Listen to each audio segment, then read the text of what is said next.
Exatamente. Boa noite aí para vocês também. Estou com o Edenilson nessa aí há bastante tempo.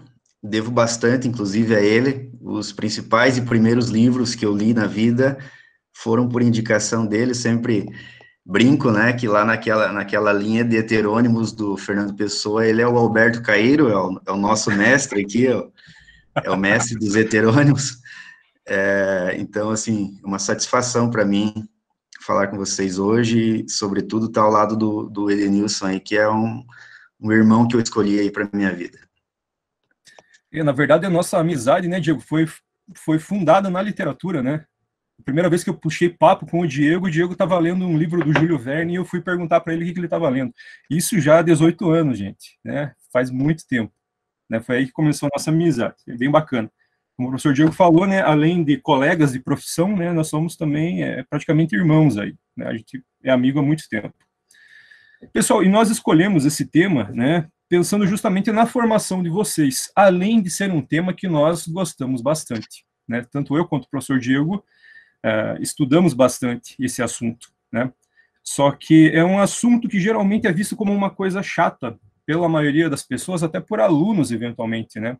A parte legal da literatura é ler literatura, né? E não crítica literária, né? Não essa parte teórica, né? Até a gente escolhe o curso de letras, né? Já, né? Quem gosta de literatura, pensando nisso, pensando na leitura da literatura, né? Só que daí acabamos nos deparando com uma porção de textos pesados, teóricos, né? Que acabam, né? Às vezes até nos enfadando, né? Nos deixando entediados. A intenção aqui, pessoal, é nós passarmos para vocês um breve histórico da crítica literária, e eu tenho certeza que vai ser muito útil para vocês, futuros professores, né, e também vocês, leitores, tá? Contando brevemente aqui a minha história com a crítica literária, pessoal, antes do curso de letras, eu me deparei com crítica literária, e crítica literária foi muito importante para a minha formação como leitor. Eu lia muito a crítica literária que era publicada na revista Veja, por exemplo, né, aqueles autores que apareciam na revista Veja. Então, eu comecei a ter contato com a literatura através daquela crítica literária que era feita numa revista, né, de ampla circulação, no caso. E, para mim, crítica literária foi isso durante muito tempo, uma maneira de me dar um norte, né, nessa imensidão que nós temos de livros, né? E como que a gente vai se localizar no meio de tanto livro? Para mim, foi a crítica literária. A crítica literária me ajudou bastante, né? Desde muito cedo lendo crítica literária e, né, por meio dessa crítica eu encontrei autores que, né, me marcaram, né, e continuam me marcando. Pessoal, antes de falar da crítica literária, eu já vou, né, o mais didaticamente possível definir para vocês. Mas antes, né, só para ter um chão aqui para nós pisarmos com mais segurança, eu vou colocar aqui duas definições de literatura, tá? Que não são definições, como é que eu vou dizer, não há consenso em torno disso, né? Não há consenso entre as definições de literatura. Os autores costumam brigar bastante, polemizar bastante em torno disso, né? Mas eu, né, como professor, eu preciso ter uma referência. E eu escolhi, né, algumas referências que eu considero seguras, né, para me passar usar a palavra de novo, né, essa segurança para eu transitar na literatura como professor de literatura também, né? Nós, professores, nós temos que saber, antes de tudo, definir, pelo menos, né, nem que seja com a nossa opinião, né, o nosso objeto de estudo. Então, acompanhe ali, pessoal. Essa aqui é a definição de um poeta. Quem é da literatura de letras inglesa aí provavelmente ainda vai ouvir falar do Ezra Pound, que é um dos grandes poetas da língua inglesa do século XX, e ele definiu literatura da seguinte forma: a grande literatura é simplesmente linguagem, olha só a palavra aqui, né? Se eu pudesse grifar agora, eu grifaria a palavra linguagem, linguagem carregada de significado. Também grifaria significado se eu pudesse aqui mexer, né? Então, a grande literatura é linguagem carregada de significado até o máximo grau possível. tá? Mas vejam, ainda é bem complicado, né, a gente trabalhar só com essa definição. E eu e o professor Diego tivemos a sorte, né, de sermos alunos do professor Bira, um professor legendário aí já da UEPG, e ele apresentou a nós dois autores, né, que escreveram um livro a quatro mãos, né, um livro de teoria literária, em que eles tentam fazer filtros, assim, para definir o que é literatura de uma maneira mais objetiva, tá? Repito, pessoal, isso daqui não é algo absoluto, né? É a opinião daqueles autores e, por acaso, eu concordo com aquela opinião. Vocês, no futuro, aí, como professores, né, terão a oportunidade de conhecer definições de literatura e escolher a definição que é mais, que parece mais sensata para vocês, né? Então, vejam só, pessoal. São esses dois autores, assim, aqui, Austin Warren e René Velec, tá? Eles escreveram um manual de teoria literária. Quem é aluno da UEPG, se for até a biblioteca da UEPG, vai encontrar esse livro lá. E eles apresentam nesse livro, né, dentre muitas coisas, obviamente, né, dos primeiros capítulos, 4 critérios para você dizer se uma obra é literária ou não. Primeiro de tudo, né, para esses autores, a literatura tem caráter ficcional, tá? Primeiro de tudo, literatura tem caráter ficcional. Amanhã nós vamos falar do cânone literário e vocês vão ver que tem autores que eu vou citar amanhã que colocam escritores, por exemplo, ensaístas, né? O Harold Bloom coloca o Sigmund Freud, que não escreveu ficção, né? Ele era, antes de tudo, um pensador, um cientista, né? Mas ele coloca no cânone dos grandes escritores. Então, vejam, não há uma concordância, né? Há quem coloque obras não literárias, não ficcionais, dentre as grandes obras. Mas a gente vai discutir isso melhor. Só quero que vocês conheçam, né, para começo de conversa, essas definições. A literatura também se apresenta como um objeto estético, né? Quando você fala em estética, você está falando do belo, da questão da beleza, né? Também, que é uma discussão que vem de muitos anos, né, vem de milênios, aí, desde os gregos da antiguidade, discutindo o que é belo, né, o que é beleza. Então, a literatura, de alguma forma, se relaciona com essa ideia, né, da estética. Não necessariamente ser belo no sentido de que a gente entende por beleza, né, mas isso está envolvido, né, quando a gente fala de literatura. Outra coisa importantíssima quando se fala de literatura é que a linguagem é posta em primeiro plano. O que quer dizer que a linguagem é posta em primeiro plano? A linguagem recebe um cuidado mais delicado, né, mais atencioso por parte do escritor, tá? E por último, aqui, né, a literatura é um sistema complexo de camadas de significação, ou seja, a literatura permite muitas interpretações, tá? Então, pessoal, essas são as definições de literatura que eu vou deixar, né, lançadas aqui. Depois nós vamos polemizar essas definições inevitavelmente, né, mas por hora eu quero que vocês tenham isso em mente. Olha aqui, né? Ficcional, estético, né, a linguagem em primeiro plano e sistema complexo de camadinhas, né, de significação. Ok? Aqui era para ter a foto do livro, pessoal, que eu me baseei para... boa parte dessa minha fala é baseada, né? Mas gravem esse nome. A Leila Perrone Moisés é uma crítica literária brasileira muito importante, tá? Muito influente aqui no Brasil, e que marcou muito a minha vida de leitor.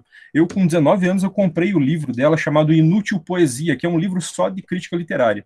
E esse livro me marcou tanto, né? Aquilo ali me foi tão importante para eu definir as minhas leituras e me organizar as minhas leituras, né?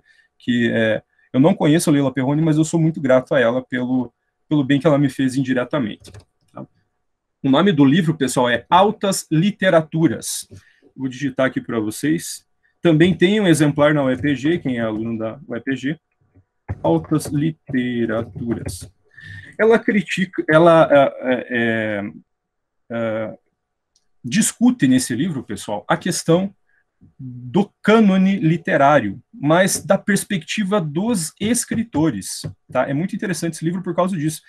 Ela não fica teorizando a respeito, né, da literatura, o que é a literatura. Ela vai até os grandes autores, os grandes escritores, por exemplo, o Ezra Pound, o T.S. Eliot, o Haroldo de Campos, brasileiro, né, vários críticos que também eram escritores e pensavam a literatura de uma maneira diferenciada em relação aos teóricos, né. Olha aqui, pessoal, uma possível definição de crítica literária. É a aplicação prática da teoria literária, ainda que alguns não diferenciem uma coisa da outra. Tá? Há quem, né, veja a crítica literária como sinônimo de teoria literária. Tá? É a opinião de alguns autores, né, com a qual eu não concordo.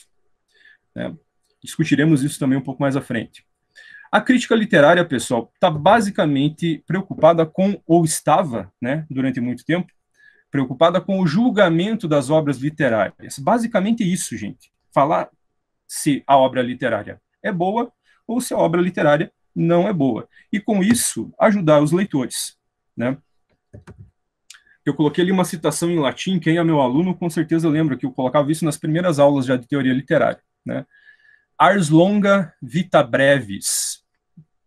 Alguém lembra qual que é a tradução de Ars longa vita brevis? Quiser colocar aí no chat. Alguém lembra? Ars longa vita brevis. Ah, o Diego lembra. Ars longa vita brevis significa a arte é longa, ou seja, a arte é grande e a vida é breve. Ou seja, você tem milhares, dezenas de milhares, centenas de milhares de livros para ler, né? O que a crítica literária faz? Às vezes de maneira muito antipática, né? É certo? Mas é isso que ela faz, ela orienta caminhos, ela fala, ó, se eu fosse você, eu não leria essa obra, vai por esse caminho aqui. Muita gente já me falou o seguinte, mas você, né, o certo é você ir direto às obras e você fazer a tua ideia a respeito das obras. Faça uma conta rápida aí, pessoal, se vocês conseguissem ler 50 livros por ano, até o final da vida de vocês, não teriam lido mais do que 4.000 obras, tá? E no mundo existem... muito bem, Leandro, é isso aí. E existe, né, no mundo, muito mais do que 4.000 obras, né, gente? É impossível a gente dar conta de ler tudo. Nós ficamos perdidos no meio de tanta leitura. A crítica literária existe para nos ajudar nisso daí, tá? Ela nos ajuda a escolher. Claro que você pode duvidar da crítica literária, não concordar com o autor, bater o pé e ir lá e ler, né? É o que muitas vezes acontece. Mas, de qualquer maneira, ajuda bastante.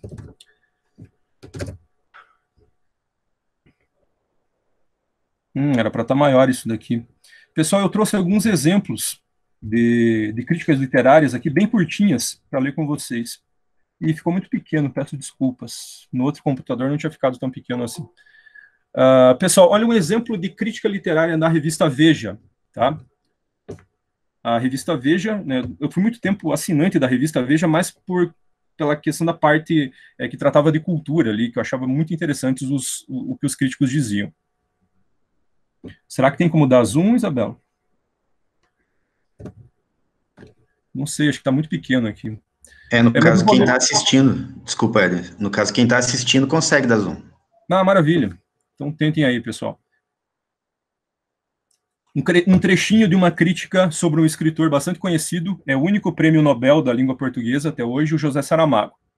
Olha que o crítico da Veja, né? Geralmente é assim que funciona, né, pessoal? Você tem a crítica especializada da academia, da universidade, e você tem os críticos, geralmente jornalistas, né, que escrevem a respeito dos livros. Né? Às vezes até a editora paga, ó, leia esse livro aqui, né, e escreva uma crítica aqui para nós. Né? Acontece. Olha o que esse crítico escreveu. O verdadeiro problema de Claraboia, que é o primeiro romance do José Saramago, gente, talvez resida no fato de que Saramago deixa muito pouco para a imaginação do leitor. O que não está explicitado em diálogos, logo em seguida é tornado claro pelo narrador. O leitor custa a crer que se trata do mesmo autor que, anos depois, se especializaria em metáforas e alegorias de múltiplas interpretações, como é o caso do seu ensaio sobre a cegueira. Reparem, ele está usando a própria obra do Saramago para criticar o Saramago. Ele está falando, ó, no futuro será muito melhor escritor do que foi, né, com esse primeiro romance aqui, o Claraboia. Nada desse vigor se encontra em Claraboia, no entanto. parece haver uma tentativa do autor de buscar uma espécie de sabedoria popular. Saramago coloca constantemente os personagens em discussões políticas e filosóficas. No entanto, as ideias expressadas não possuem potência ou energia, e as discussões se tornam de baixa voltagem. Olha só, né? É uma pessoa que leu o livro que está dando a sua opinião sobre o livro. E reparem, pessoal, que isso é muito subjetivo, tá? É muito subjetivo. Que nem eu tentei ali mostrar para vocês critérios para dizer se uma obra é literária ou não. Aquilo ali é uma tentativa de ser objetivo, apenas uma tentativa, né? Outros autores podem colocar uma porção de objeções em relação àquilo, né? Mas fazer o quê? A gente precisa de ter um chão firme para pisar. E é inevitável que a gente, né, busque ser objetivo na crítica literária. A grande discussão da história da crítica literária é essa, né, gente? Como ser objetivo, sendo que os nossos gostos pessoais sempre se impõem, tá? Mais um exemplozinho aqui. Também ficou bem pequenininho, peço desculpas. Aqui, pessoal, é outro contexto histórico, né? Aqui é século XIX. É um escritor chamado Camilo Castelo Branco, muitos de vocês devem conhecer aí, alguns ainda vão conhecer, tá? O Camilo Castelo Branco era romântico, era um escritor do romantismo, e ele viveu na época em que o realismo estava ganhando força em Portugal. O que aconteceu, né? Houve um embate, uma polêmica entre os realistas e os românticos. Olha como o Camilo Castelo Branco fala do realismo aqui nesse prefácio, né, que ele escreveu para uma obra dele mesmo. Faz-me tristeza pensar que eu floresci nesta futilidade da novela, quando as dores da alma podiam ser descritas sem grande desaire da gramática e da decência. Usava-se, então, a retórica, de preferência, ao calão. Calão, pessoal, é basicamente palavras, né, palavrão, palavras vulgares, né?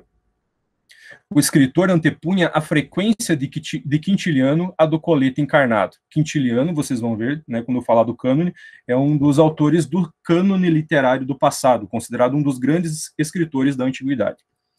A gente imaginava que os alcouces não abriam gabinetes de leitura e artes correlativas. Ai, quem me dera ter antes desabrochado hoje, com os punhos arregaçados, para espremer o pus de muitas escrófulas à face do leitor.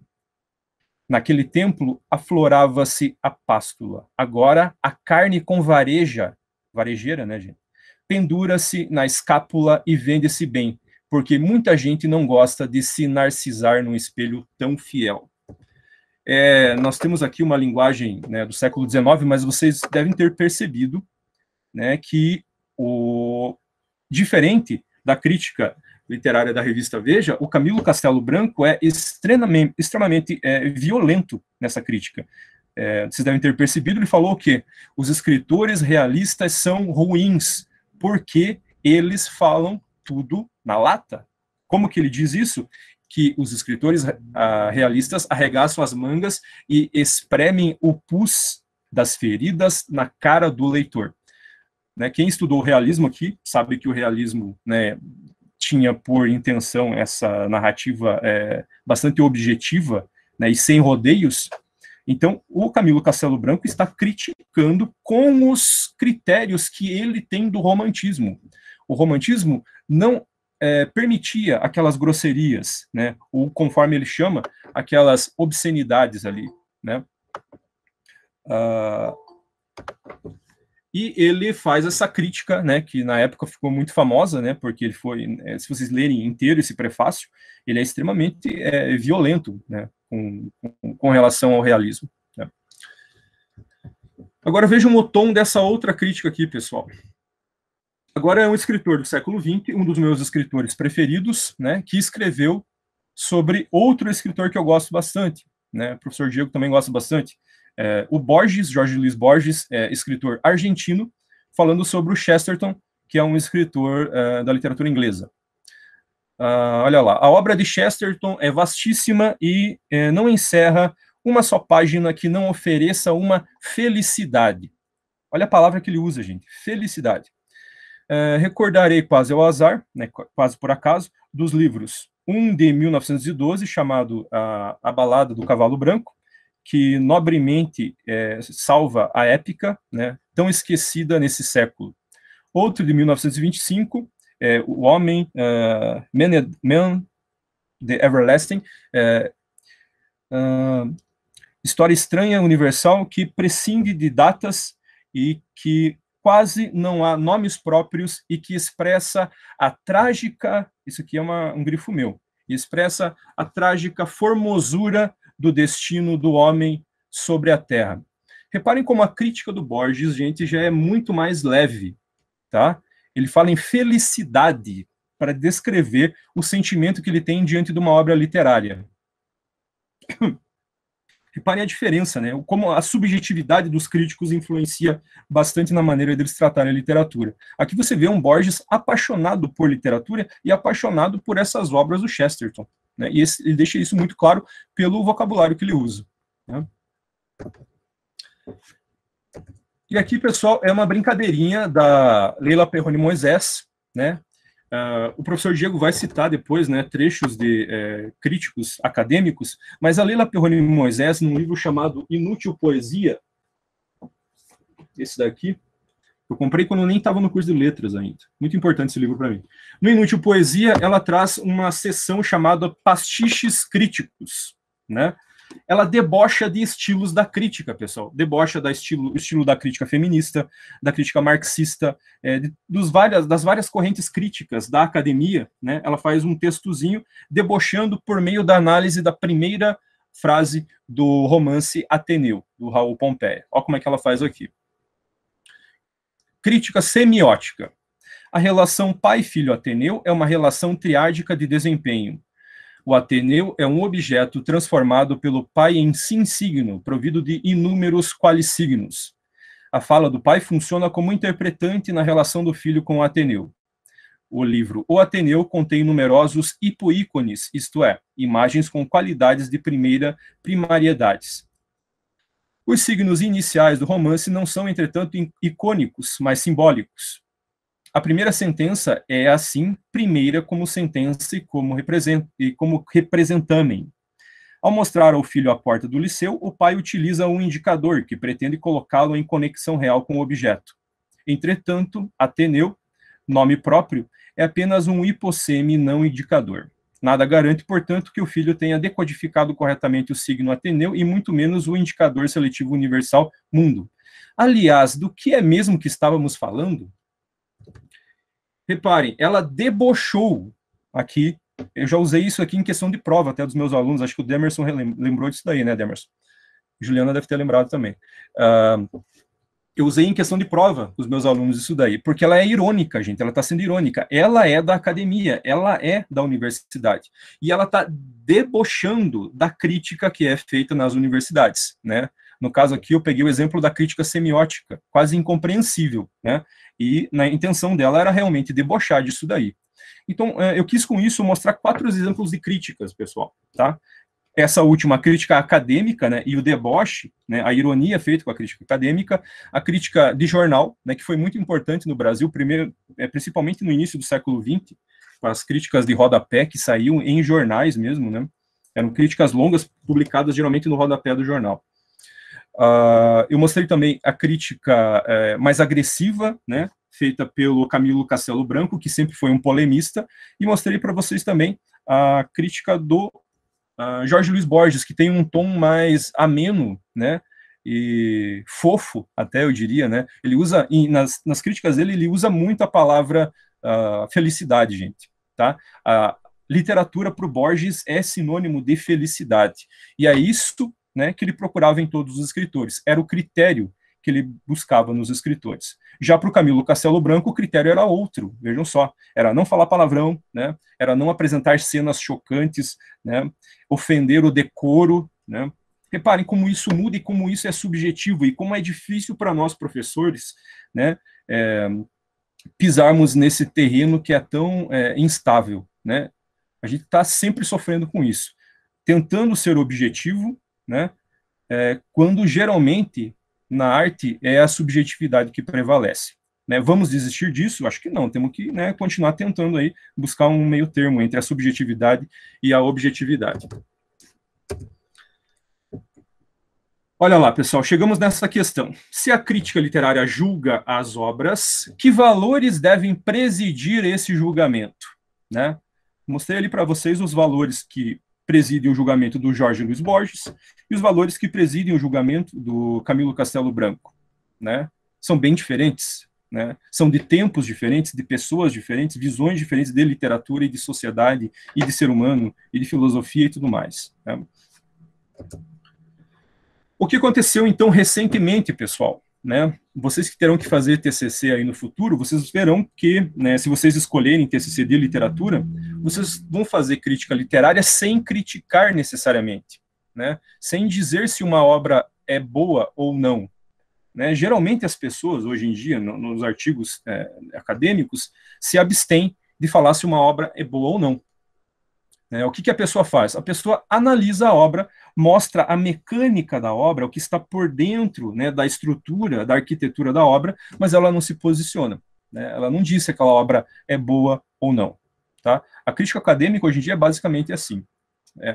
Até fico muito feliz, às vezes, quando eu vejo em banca, né, banca de TCC ou banca de doutorado, de mestrado, um professor perguntar, né, pro aluno que está ali, né, sendo examinado, aconteceu umas 3 vezes isso. O professor perguntar, mas e aí, qual que é o valor estético dessa obra que você analisou? Né?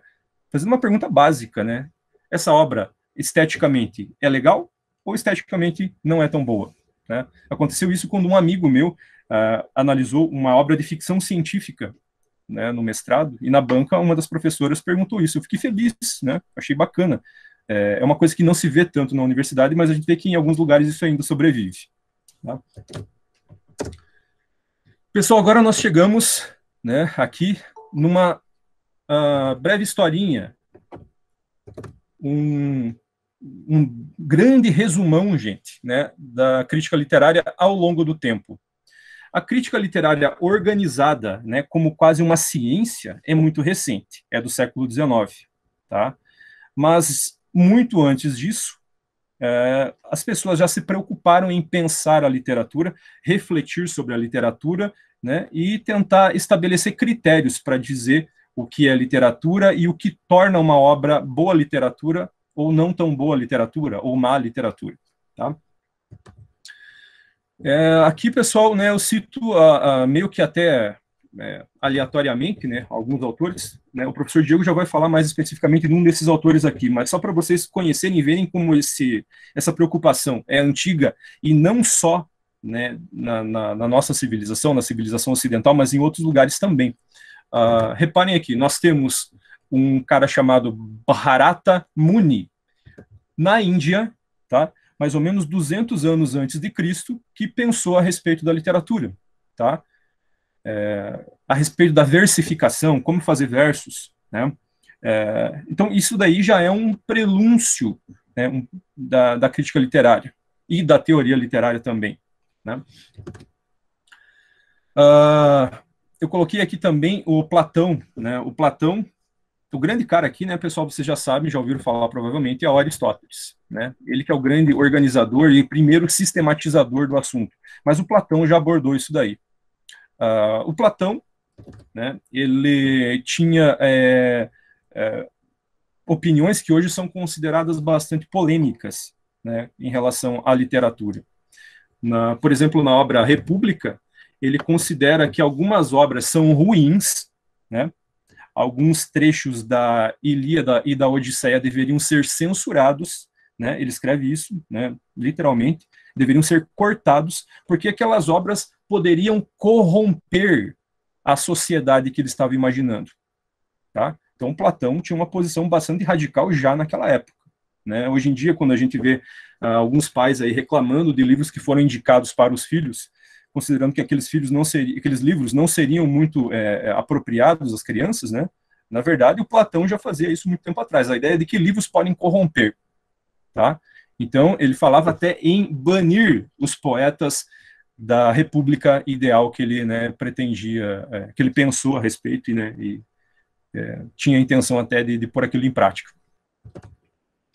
O Horácio também, pessoal, né, já no Império Romano, isso daqui, né, o Horácio, ele tinha uma característica de ser, de prescrever, né, ele falou, ó, a boa literatura é isso daqui, o bom poeta faz isso, isso, isso, então sigam essas minhas dicas aqui que vocês serão bons escritores, né.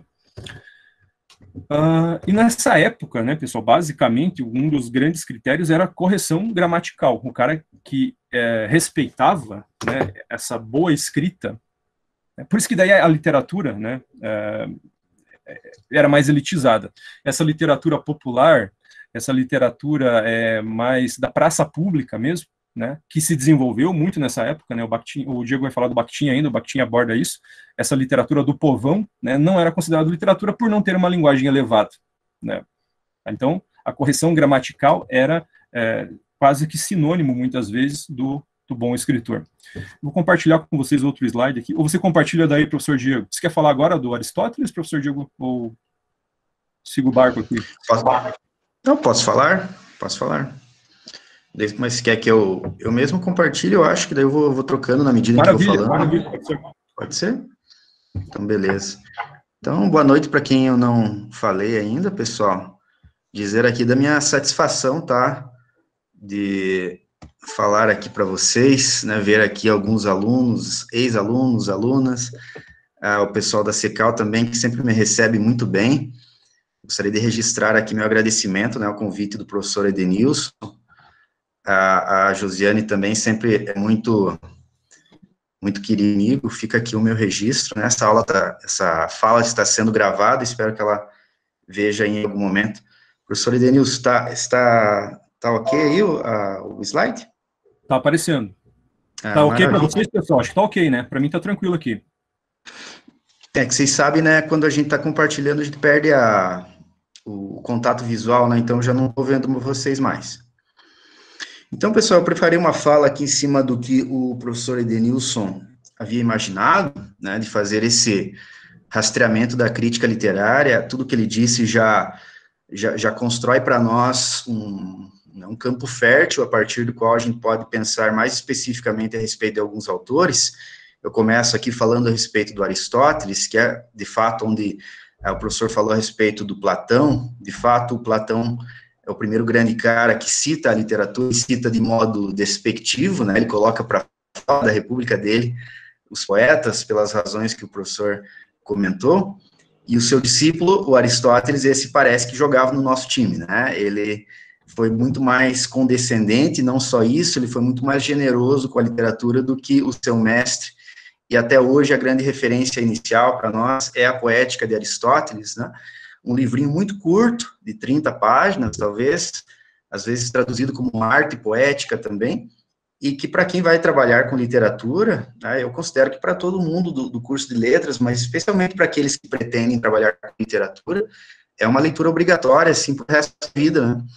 Dificilmente eu passo um mês, vai lá, sem falar de Aristóteles, às vezes até para os meus alunos do ensino médio, dada a importância dele, nesse livrinho que chegou para a gente picado, né, sem a edição adequada, e mesmo assim, chegou como se fossem anotações de sala de aula, né, como tópicos, como esses tópicos que estão nos slides. Quem já leu a Poética sabe que não há um projeto editorial, digamos assim, o que seria o compatível, evidentemente, né, para o século IV antes de Cristo, não há nenhum tipo de finalização, digamos assim, de versão final para a Poética, né? Inclusive, um dos capítulos não nos chegou, né, que é o capítulo a respeito da comédia, e que daí vai gerar aquela história muito famosa do Humberto Eco, O Nome da Rosa, que daí virou filme, e que todo professor de filosofia adora passar para os seus alunos, né? Certeza que alguém já assistiu a esse filme lá, com Sean Connery e tal.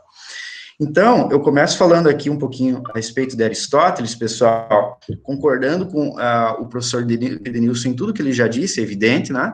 Mas um ponto em específico eu gostaria de chamar a atenção, né? Com relação ao conceito de literatura que todo pensador precisa ter, e todos nós, né, que estamos assistindo a a essa live aqui, e que pretendemos dar aulas, ou já damos aulas de literatura, a gente precisa ter um conceito de literatura.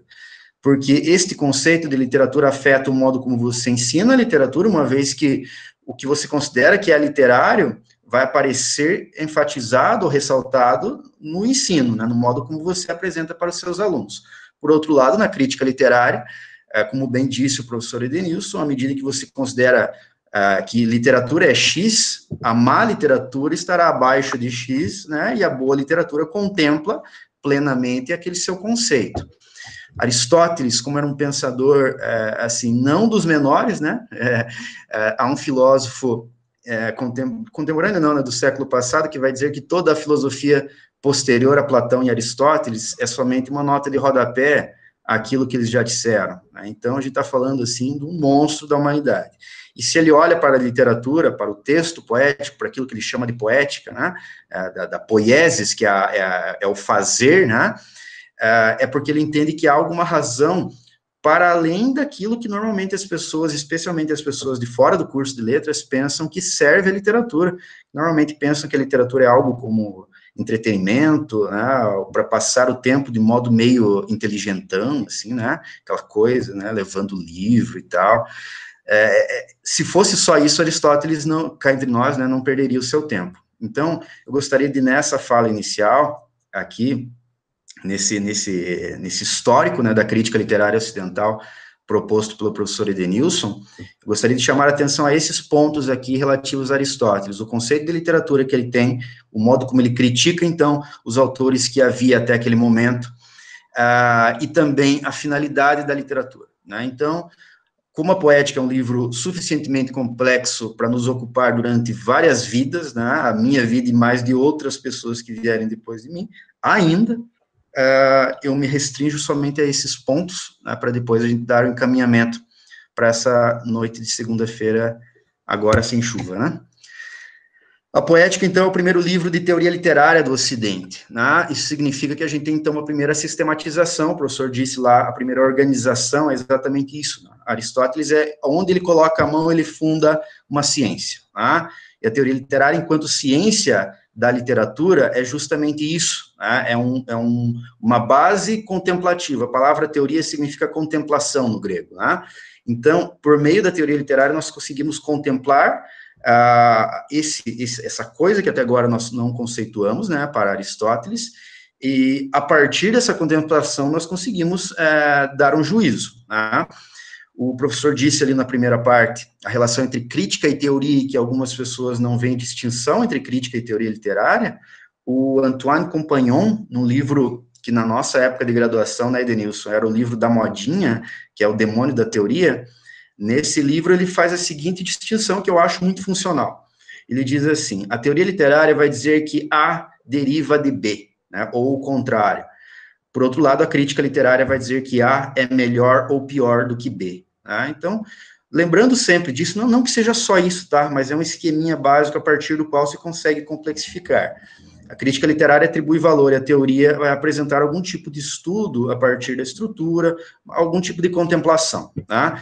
A retórica, eu só menciono aqui, daria também muito mais tempo, né? A retórica é um livro bem maior, pessoal, do que a poética, né? Eu tive a oportunidade com o professor Adrian, em 2014, no EPG, nós demos um curso de filosofia, nós tínhamos lá, e nós analisamos com um grupo a retórica, a poética e a retórica de Aristóteles, foi muito bom, é um livro valiosíssimo, mas que é uma outra pegada, né, uma vez que ele analisa justamente os elementos que atribuem uma boa argumentação, né, os elementos disponíveis para o retor, né, para o orador.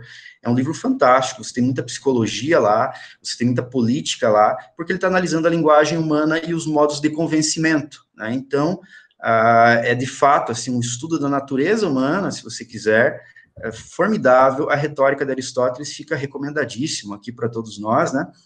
Para todos vocês que estão assistindo aí.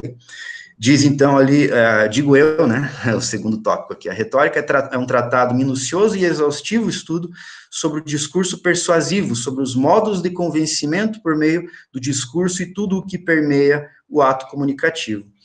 E já a poética, né, ela é composta de 26 capítulos, faltando um deles sobre a comédia. Como é que a gente sabe que está faltando? Porque ele faz referência, né? Ele diz, olha, e daqui a pouco a gente vai falar, eu trato lá da comédia, e não trata, né? Então fica faltando lá na poética, esse é o livro perdido, então, né, da poética, o estudo sobre o riso, como se diz lá, o livro do riso, né, como se diz lá no livro, no romance do Humberto Eco, que virou filme.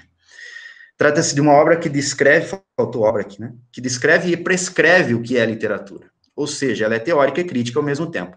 Ao mesmo tempo em que ele descreve, e Aristóteles, perdão, sempre se pergunta, ele era um pensador teleológico, né, o que significa isso? Significa que ele sempre está perguntando-se qual é a finalidade, qual é o fim disso aqui, né, o telos, a palavra telos, no grego significa fim, de finalidade, né? Qual é a finalidade disso aqui? Então, quando ele vai descrever o que é o ser humano, ele pergunta qual é a finalidade do ser humano? É pensar, bios teoréticos, que é a vida contemplativa, né? Então, serve para isso. Quando ele descreve, ele já prescreve também o tipo ideal, né?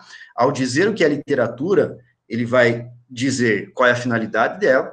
Sendo assim, se há alguma obra que foge dessa descrição, também fica contada no rol aí, né, das obras que devem ser deixadas de lado, né, e ele faz alguns apontamentos bem interessantes.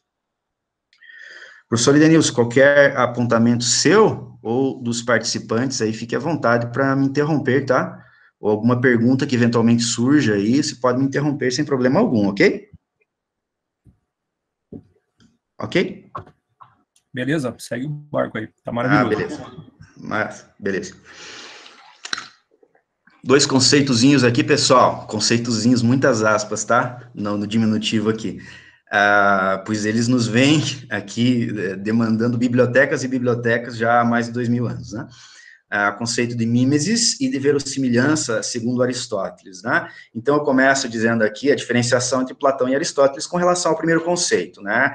Mimesis ou mimese, que geralmente é traduzido como imitação, até eu coloquei aqui mimesis em latim, para fazer referência a uma obra do Erich Auerbach. O professor Edenilson vai fazer o favor de colocar ali no chat, por gentileza, o nome Auerbach, e daí o pessoal busca depois, lá tem na biblioteca da UEPG também alguns exemplares, né? É um livro que faz um rastreamento do que é a representação segundo a literatura séria no Ocidente, né? Um estudo fantástico, um dos livros de crítica literária mais importantes do século passado é o Mimesis, do Erich Auerbach. O primeiro ensaio eu recomendo fortissimamente, né, o professor Edenilson também, porque a gente sempre conversa sobre isso. Sempre não, né, mas já conversamos algumas vezes. Diferentemente de Platão, Aristóteles via na mimese não exatamente uma tentativa de réplica da realidade, mas via mais uma representação dela. Tá? Esse mais aqui não é do conjunção adversativa, tá, pessoal? Mas via mais uma representação dela, um efeito de real. Tá? Ou seja, um fingimento poético. Tá? Fingimento poético aqui é para lembrar o Fernando Pessoa, tá, pessoal? Tá, pessoal, ficou meio estranho, né? O fingimento poético aqui naquele poema, a Autopsicografia, né? Vocês lembram lá? O poeta é um fingidor, finge tão completamente que chega a fingir que é dor, a dor que deveras sente.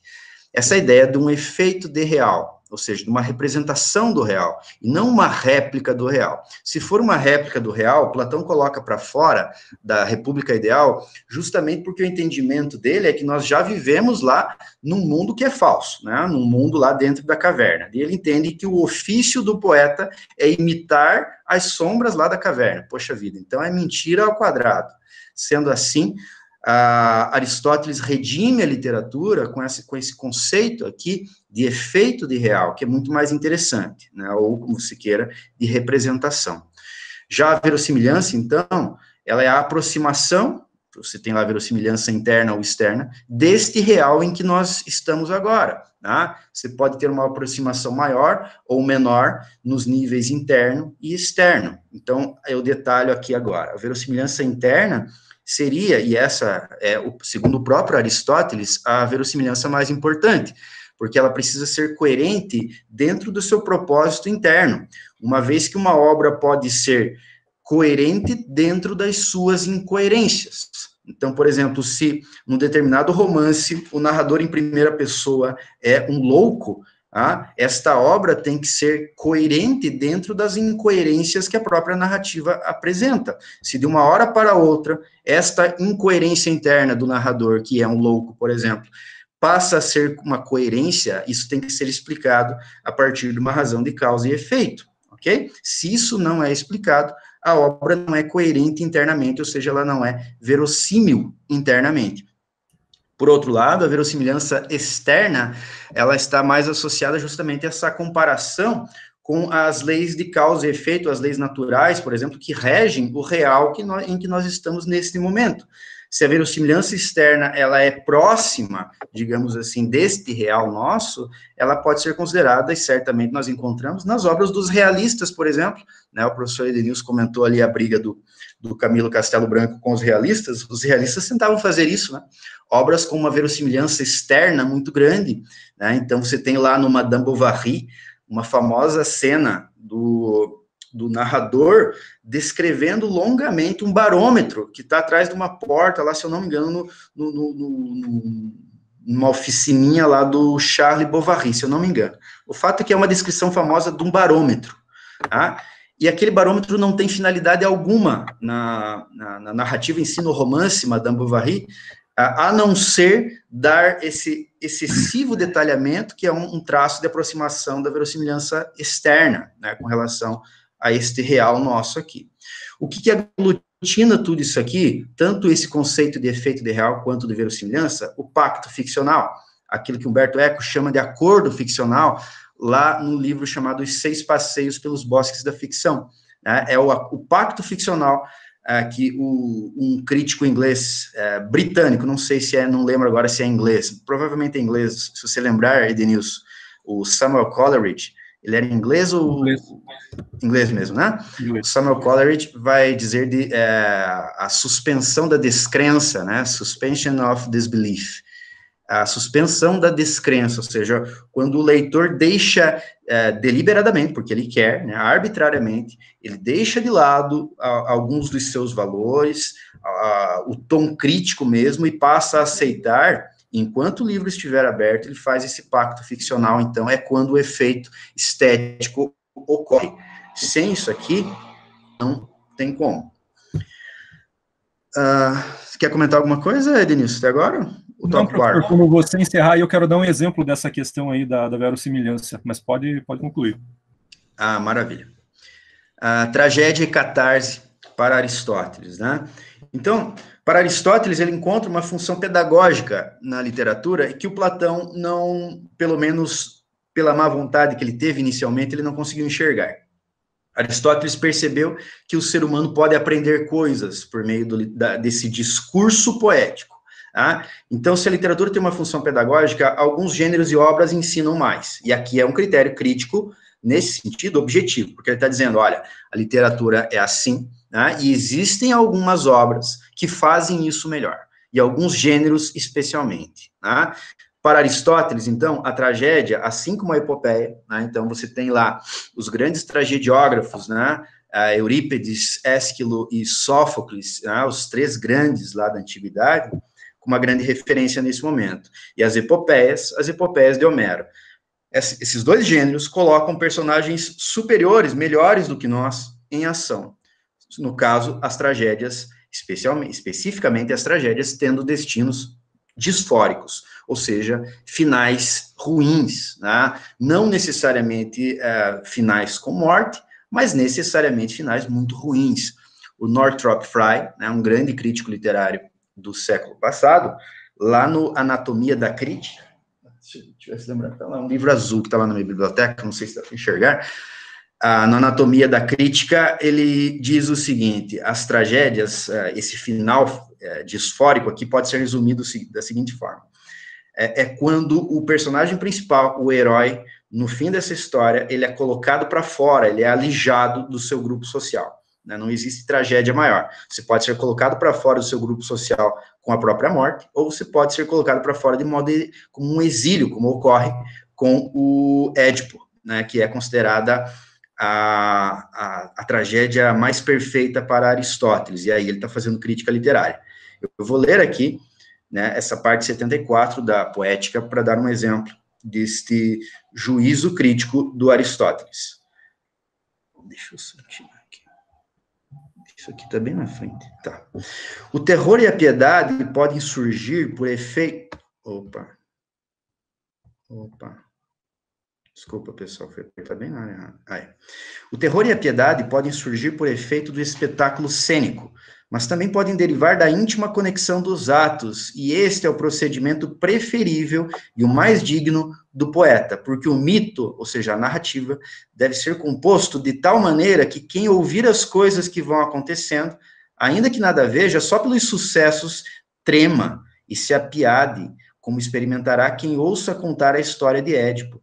Querer produzir estas emoções unicamente pelo espetáculo é processo alheio à arte e que mais depende da coregia. O que ele está dizendo é o seguinte, olha, o terror e a piedade, que são elementos fundamentais da catarse, no próximo slide eu vou definir aqui catarse como purificação, como purgação das emoções, especialmente essas duas emoções aqui, né, a piedade e o horror, o medo, o terror. Essas duas emoções têm que ser colocadas para fora, mas Aristóteles estabelece o seguinte, olha, se for unicamente pelo espetáculo, por exemplo, por uma trilha sonora que te faça chorar, tá? Ou por uma iluminação específica, ou seja, se você for pego pelos sentidos e não pelo intelecto, né? Porque a função é pedagógica, então você tem que aprender coisas, você não tem que sentir coisas. E neste ponto ele tá com Platão, porque o Platão coloca para fora os poetas, porque ele entende que os poetas fazem com que a alma irascível, né, que a alma afeita às emoções, que ela se desperte demais, e por isso a corrupção da sociedade, como o professor Edenilson bem disse. Tá? Sendo assim, ele estabelece um critério objetivo, ou seja, as tragédias, elas servem para produzir esse efeito, que é a catarse, mas este efeito tem que derivar do encadeamento coerente, coeso, tem que ter uma determinada limitação, né, de tempo, inclusive, tudo isso ele diz lá na Poética, mas especialmente esse ponto tem que derivar de elementos da história, causa e efeito, e não efeitos cênicos, né? O que é a catarse, então, como eu disse? É a purificação ou a purgação. E a tragédia tem por efeito específico a catarse das emoções de terror e piedade. O exemplo Édipo Rei, de Sófocles, ali está a ilustração, né? Alerta de spoiler, né? Nesse momento, essa ilustração, né? Essa imagem famosa ali, ela já entrega, né? Aquilo que o público mediano, né, o público da tragédia grega já sabia, eles já conheciam esses mitos. Né? A questão era saber como que Sófocles trataria este mito que eu já conheço. Todos eles sabiam já o destino de Sófocles, a questão era saber como isso seria encadeado lá. Diz Aristóteles ali no ponto 62, a mais bela de todas as formas de reconhecimento é a que se dá juntamente com a peripécia, como, por exemplo, no Édipo, né? Ele está fazendo referência ao seguinte, existe uma peripécia, a peripécia é a alternância brusca do enredo, né?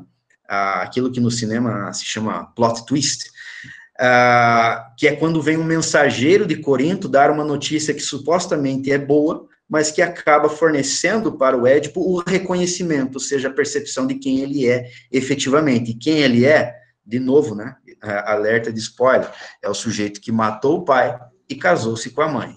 Tá? Ou seja, essa peripécia fundamental gera o reconhecimento. Aristóteles vai dizer, então, objetivamente, a mais bela, veja, a mais bela é um juízo crítico aparentemente subjetivo, tá? Mas a partir de um critério objetivo, que é este aqui, a catarse tem que ser assim. A peripécia, quando é junto com o reconhecimento, o efeito é devastador. Este conceito aqui, eu considero fundamental, né? Os meus alunos, né, os que estão aí lá da UEPG, os ex-alunos também, né, do ano passado, alguns aí, né, quem passou pela minha mão, eu sempre já cito, né, essa frase do Aristóteles aqui, que eu considero fundamental, né, para que serve a literatura. Essa expressão, os mundos possíveis, né, o mundo possível para Aristóteles, ela é recorrente, e ela faz referência justamente a esse trecho da Poética, em que ele diz o que a literatura deve fazer e o que não cabe a ela fazer. Tá? Diz assim, eu vou começar aqui pela parte 50, tá? E depois eu volto para o tópico. pelas precedentes considerações, se manifesta que não é ofício de poeta narrar o que aconteceu. Né? Por quê? Porque esse é o ofício do historiador, segundo Aristóteles. Né? Narrar o passado, aquilo que já foi, é o historiador.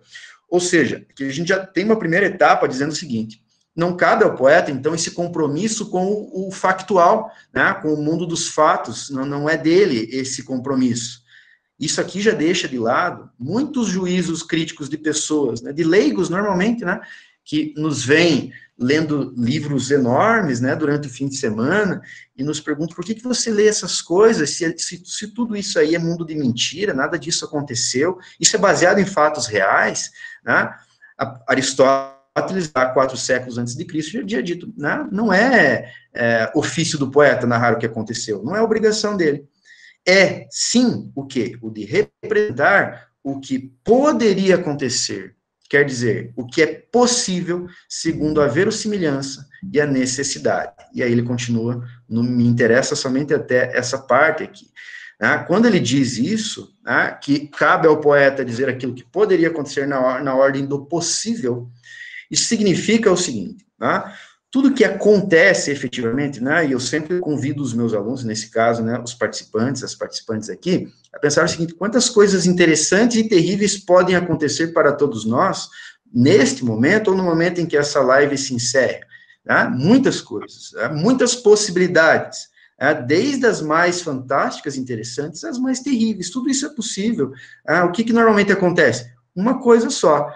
E todas as outras possibilidades, das mais interessantes às mais terríveis, todas elas são frustradas na medida em que uma coisa acontece, que é o mundo dos fatos. Né? Quando Aristóteles diz que cabe ao poeta dizer aquilo que poderia ter acontecido, né, na ordem do possível, isso diz respeito a todas essas possibilidades que foram frustradas, mais esta que aconteceu. Porque esta aconteceu porque era possível, porque se fosse impossível não aconteceria. Tá? Ou seja, é todo esse terreno, né, ao qual nós chamamos de campo de possibilidades. Todo esse terreno é terreno da literatura, ok? Desde que seja feito de um modo verossímil, né, e a partir de certas necessidades internas, daí se relaciona com o conceito de verossimilhança e aquele conceito de efeito de real que foi visto anteriormente, ok? Sendo assim, Aristóteles, então, nos apresenta um conceito de literatura suficientemente coeso, tá? Uma base mesmo, uma base que até hoje para nós, concordando ou discordando, é a base para o Ocidente, né? Eu tenho livros muito recentes aqui, muito atuais, de literatura, de crítica literária e de teoria literária. Aristóteles sempre está lá citado, mesmo que seja para dizer, olha, esse conceito foi insuficiente, para nós é insuficiente, em certa medida em alguns aspectos, né? Poxa, 4 séculos antes de Cristo, mas estes elementos básicos com os quais aqui nós nos havemos nesse momento, eles se mantêm em pé ainda segundo a opinião, né, e o parecer de gente muito mais esperta do que eu, inclusive. Tá? A partir dessas considerações, ele vai dizer, olha, Édipo Rei é o suprassumo da tragédia antiga, tá? Homero tem tais momentos bons, tem tais momentos questionáveis, ele vai olhar para a peça Medeia, por exemplo, e vai dizer, olha, o final da Medeia é horrível, porque lança a mão daquele conceito, né, hoje acho que virou série o filme, né, Deus Ex Machina, tá? A Medeia se resolve por esse elemento que é o pessoal que gostava de assistir ao Power Rangers, né, é aquele finalzinho, né, quando os vilões estão, assim, oferecendo muita resistência, eles chamam, né, aqueles super Zords lá, né, e resolvem a parada de uma maneira, assim, nossa, né, por que não fez isso de início, então, né, Deus Ex Machina, porque era justamente isso, né, era uma geringonça em que um deus decide e leva a Medeia para o céu, né, para o Olimpo, para o Empírio, né, então, tá, Aristóteles diz, mas qual que é a regra, né, a lei de causa e efeito aqui? Qual que é a coerência interna para isso? Né? O desfecho de uma história tem que derivar dos seus elementos internos e não um elemento externo, um Deus ex machina, né, fora, um elemento de fora que resolve o conflito. Isso não faz sentido. Tá? Então, ele estabelece critérios que são critérios muito inteligentes, tá? O Aristóteles, para se dizer algumas obras são boas e outras são más, ok? Então, para contribuir, né, a essa fala inicial do professor Edenilson, eu fecho aqui nessa minha fala sobre Aristóteles, depois eu retorno, não sei se hoje ou se amanhã, com os críticos lá. Fica à vontade, Edenilson. Pessoal, esquecemos de falar isso, né, mas a intenção é amanhã de nós fazermos coisas mais práticas com textos literários mesmo, tá? Só que enquanto o professor Diego estava falando ali de verossimilhança, eu lembrei de um romance do Camilo Castelo Branco, muitos de vocês devem conhecer, já devem ter lido. O nome do romance é A Cidade e as Serras. E tem um exemplo dentro desse romance que ilustra muito bem a questão da verossimilhança. O Eça de Queiroz debocha, né, de um crítico literário e de um escritor, justamente pegando no pé dessa questão da verossimilhança. Deixa eu compartilhar com vocês aqui. É um trechinho, tá, pessoal? Não vai demorar. Mas é até bom a gente dar uma refrescada, assim, né, depois de teoria, assim, ler uma coisa literária. Né? Tá aparecendo para vocês em PDF? Tá carregando, tá carregando. Isso, agora apareceu. Só tem como... eu acho que dá para enxergar bem, sim. Eu ampliei o máximo aqui, senão ele sai da tela daí. Só para vocês verem como que é essa questão, né? Como que são os critérios da crítica, né? E como que os escritores estão sujeitos a isso. Eles estão reunidos na casa de um homem super rico lá. Alguém já leu Cidades e as Serras? Caso alguém já tenha lido, se manifesta aí, só para saber. Eu não vou fazer nenhuma pergunta sobre o romance, não se preocupem, tá? É só para saber se alguém leu mesmo. Eles estão reunidos na casa de um... Muito bem, Tanise. O Murilo também, muito bem. A Rafa. Olha que legal, parabéns, pessoal. Parabéns, vários leitores aí dessa de Queiroz. Talvez vocês lembrem dessa parte aqui. Eles estão reunidos lá na casa do Jacinto, lá em Paris, e daí um escritor tá todo faceiro lá que ele vai lançar um romance. Tá? O nome do romance é A Couraça. Olha lá. E o psicólogo, reluzindo com o lábio úmido, entalado num alto colarinho onde se enroscava uma gravata a 1830, confessava modestamente que dissecara todas aquelas almas da couraça com algum cuidado sobre documentos, sobre pedaços de vida ainda quentes, ainda a sangrar. Aqui é chamado de psicólogo porque ele é um autor de romances que explora a psicologia dos personagens, tá? Mas ele é um romancista, ele é um escritor. Ele continua. E foi então que Marisac, o duque de Marisac, notou com um sorriso mais afiado que o lampejo de navalha e sem tirar as mãos dos bolsos. No entanto, meu caro, nesse livro tão profundamente estudado, há um erro bem estranho, bem curioso. Um erro? Oh, sim, um erro. E bem inesperado num mestre tão experiente. Era atribuir... Olha só o critério para dizer que uma obra é ruim, gente. Era atribuir à esplêndida amorosa da couraça, uma duquesa, e do gosto mais puro, um colete de cetim preto. Esse colete, assim preto de cetim, aparecia na bela página de Análise e Paixão em que ela se despia no quarto de Rui de Alise. E Marisac, sempre com as mãos nos bolsos, mais grave, apelava para aqueles senhores, pois era verossímil numa mulher como duquesa, estética, pré-rafaelítica, que se vestia de Ducé, no Pasquim, nos costureiros intelectuais, um colete de cetim preto? O psicólogo emudecera, colhido, trespassado. Marisac era uma tão suprema autoridade sobre a roupa íntima das duquesas que à tarde, em quartos de rapazes, por impulsos idealistas e anseios de alma dolorida, se põe em colete e saia branca. De resto, o diretor do Boulevard condenara logo sem piedade, com uma experiência firme, aquele colete, só possível em alguma mercearia atrasada que ainda procurasse efeitos de carne nédia sobre o cetim negro. E eu, para que me não julgassem alheio às coisas dos adultérios do cais e do luxo, acudi metendo os dedos pelo cabelo. Realmente, preto só se estivesse de luto pesado pelo pai. O pobre mestre da couraça sucumbira. Era a glória de doutor em elegâncias femininas desmantelada. e Paris, supondo que ele nunca vira uma duquesa desatacar o colete na sua alcova de psicólogo. Então, passando o lenço sobre os lábios, que angústia ressequira, confessou o erro e contritamente o atribuiu a uma improvisação tumultuosa. Foi um tom falso, um tom perfeitamente falso que me escapou. Com efeito, é absurdo um colete preto. Mesmo por harmonia com o estado da alma da duquesa, devia ser lilás, talvez cor de resedar muito desmaiada, com um frouxo de rendas antigos e malines. É prodigioso como me escapou, pois tenho meu caderno de entrevistas bem anotadas, bem documentadas. Na sua amargura, terminou por suplicar a Marisac que espalhasse por toda parte, no clube, nas salas, a sua confissão. Foram um engano de artista que trabalha na febre, vasculhando as almas, perdido nas profundidades negras das almas.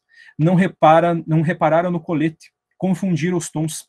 Gritou com os braços estendidos para o diretor do Boulevard. Estou pronto a fazer uma retificação numa entrevista, né? Meu caro mestre. Mande um dos seus redatores, amanhã às 10 horas. E por aí vai. Reparem, pessoal, que aqui o escritor foi condenado, né, por supostamente não descrever uma duquesa com as vestimentas que ela deveria ser descrita, tá? Vejam só, hoje em dia isso não teria problema nenhum, né? E acho que nem na época, né? Para a maioria dos grandes escritores isso teria problema. Mas o Eça de Queiroz está debochando da crítica literária, tá? E debochando dos escritores que se submetiam a essa crítica literária. Reparem como ele fica implorando para o diretor do Boulevard. O diretor do Boulevard é o diretor da revista em que seria publicada a resenha sobre o livro. Tá? Então ele entra em desespero quando ele percebe que ele cometeu um erro. Olha o erro, né? A cor do colete não correspondia à cor que uma duquesa usaria, né? A roupa não condizia com a duquesa. É isso mesmo, Adeline, ele fala que devia ser lilás, né? Aquilo, gente, o Eça de Queiroz faz para debochar. O Eça de Queiroz era impiedoso com todo mundo, né? Ele tirava sarro de todo mundo, inclusive debochava da crítica, né? Ali ele está debochando de um romancista, coitado, né? Que fica em maus lençóis ali totalmente, porque apenas colocou a cor errada na roupa da mulher. Ou seja, para aquele cara que manjava muito de moda feminina, estava ofendendo a verossimilhança. Aquilo ali não correspondia à realidade das coisas. Uma duquesa jamais usaria aquele tipo de roupa. Ou seja, né, a obra literária não presta. E o escritor entra em desespero, gente. Né? Vocês viram ali? Claro, isso é ficção, é deboche. Mas vocês veem aqui como o Eça de Queiroz via a crítica e também como ele debochava da própria classe dos escritores a que ele pertencia. Né? Eu adoro o Eça de Queiroz, gente. Se vocês não leram ainda, né? Improvisação tumultuosa. Isso que o Demerson reparou ali, pessoal, é muito famoso no Eça de Queiroz, a adjetivação que ele usava. Tá?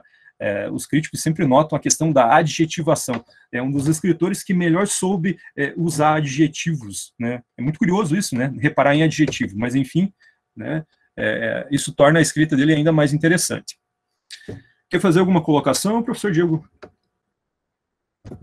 Não, só assina embaixo aí que eu gosto do Eça também, mas pode continuar. Esse livro é divertidíssimo, gente, divertidíssimo, né? Tem esse deboche da classe alta, né? Debocha de todo mundo, ele é impiedoso com todo mundo, né? Muito interessante. Voltando agora, pessoal, aqui para a nossa crítica literária, né? Vamos avançar aqui mais alguns séculos, mais alguns anos aqui. O professor Diego logo retoma a palavra para falar dos outros críticos aqui que ele vai tratar. Na verdade, o professor Diego podia fazer uma aula só sobre Aristóteles, né, professor Diego? Um curso só sobre Aristóteles, seria sensacional. Cara, olha, seria um sonho. Nossa, dava para falar aí bastante mesmo. É uma delícia.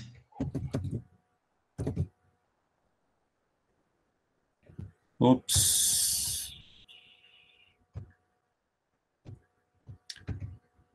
Confirmem aí se está aparecendo novamente, pessoal. Sim. Agora, só se você puder... Isso aí, ficou perfeito agora.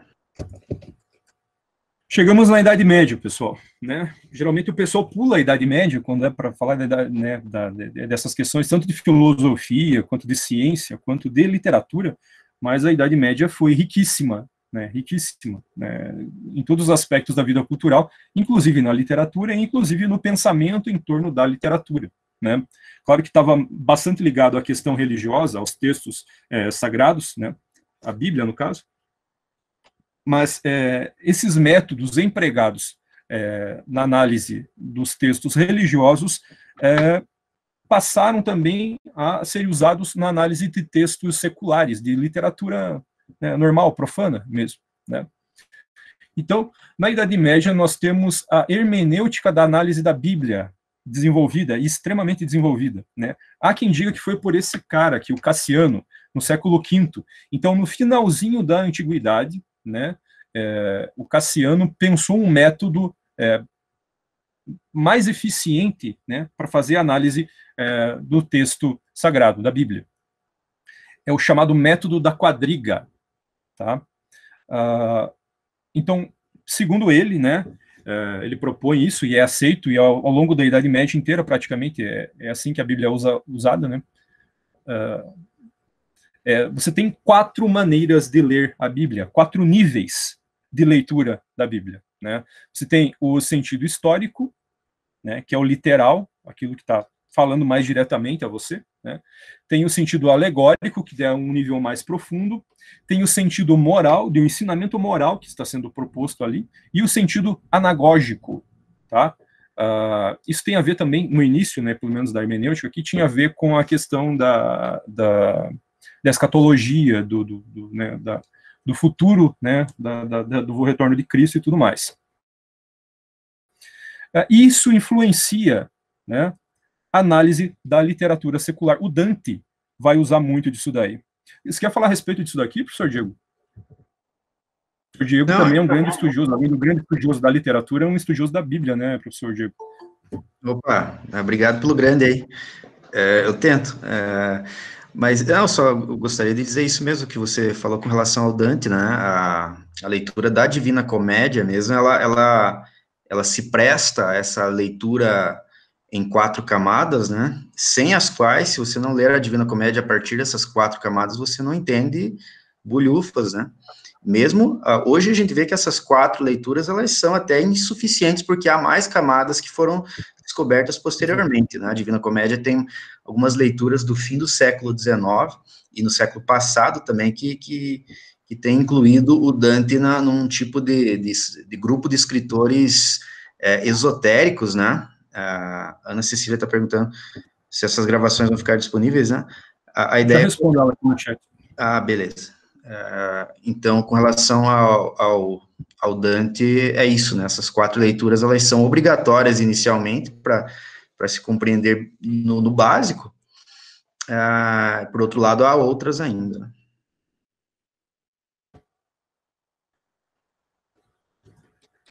Então, né, pessoal, vejam que hoje em dia ainda existe a crítica hermenêutica que caiu de moda, né? Saiu um pouco de moda, mas ainda é usado por alguns professores aí, né? Às vezes a gente vê isso aparecer em tese de doutoramento, por aí, mestrado também, né?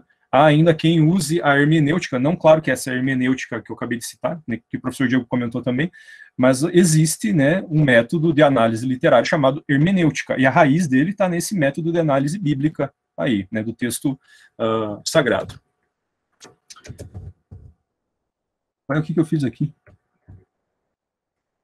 Está aparecendo para vocês um monte de slide em branco aí?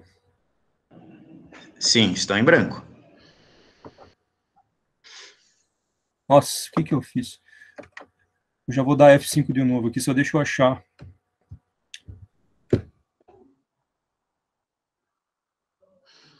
Pessoal, né, só para não ficar daí nessa coisa assim, só os europeus, né, e dar um panorama maior para vocês e mostrar como a literatura sempre foi um fenômeno interessante para todos os povos do mundo. Na Idade Média, nós temos ainda, além dos europeus, né, com a hermenêutica, nós temos os árabes pensando também a literatura. Esses dois aqui são 2 grandes poetas, que além de grandes poetas, teorizaram sobre a literatura, tá? Tem esse Almutaz, que o Borges, inclusive, cita ele num conto, né? O Almotacin, né? É traduzido, transliterado, no caso, para as línguas ocidentais como Almutacin, e tem o Al-Jarris, né? Também dois poetas que pensaram também a literatura, né? Teorizaram sobre a literatura e também tentaram definir critérios para análise da literatura, né? Ambos muito influenciados também pelo Aristóteles. O Aristóteles é o grande manancial, né, do pensamento tanto para os povos cristãos quanto para os povos islâmicos, aí, que nessa época era a civilização mais desenvolvida, né. Pessoal, daí chegamos no Renascimento, vejam aqui. No Renascimento, nós temos a tradição greco-latina vista como referência. Tá? Os pensadores do Renascimento, houve um movimento na época, na verdade, na Itália, em que as pessoas começaram a mexer bastante em sítio arqueológico, começaram a escavar sítios arqueológicos e começaram a redescobrir estátuas, pinturas, monumentos em geral da cultura grega e da cultura latina, né? Isso despertou o interesse desse pessoal por essa literatura e por essa cultura pagã, né? Os cristãos da Idade Média estavam interessados nos grandes pensadores gregos, né? Mas nem tanto, né, na literatura. Não, claro que se interessavam, mas, né, não era tanto assim. Agora os renascentistas colocam a cultura greco-latina, greco-romana, em primeiro plano. E essa literatura greco-latina passa a ser a referência. Tá? Então, qual que é o critério agora para uma obra ser considerada boa? Ser parecida com as obras da antiguidade. Tá? Não importa ser original. Pessoal, o Camões cita versos inteiros de Virgílio. Já ouviram falar em Virgílio, com certeza, né? Autor da Eneida. Compôs o poema épico Eneida. O Virgílio escreveu a Eneida lá, mais ou menos no século I antes de Cristo, né? E os escritores do Renascimento tinham por objetivo serem parecidos com esses escritores de antigamente. O Camões copiava, traduzia para o português, né, trechos inteiros, versos inteiros da Eneida, e ele não era considerado plagiário por fazer isso. Tá? Ninguém criticava o Camões. Na verdade, todo mundo falava, uau, o Camões conhece a literatura da antiguidade, né?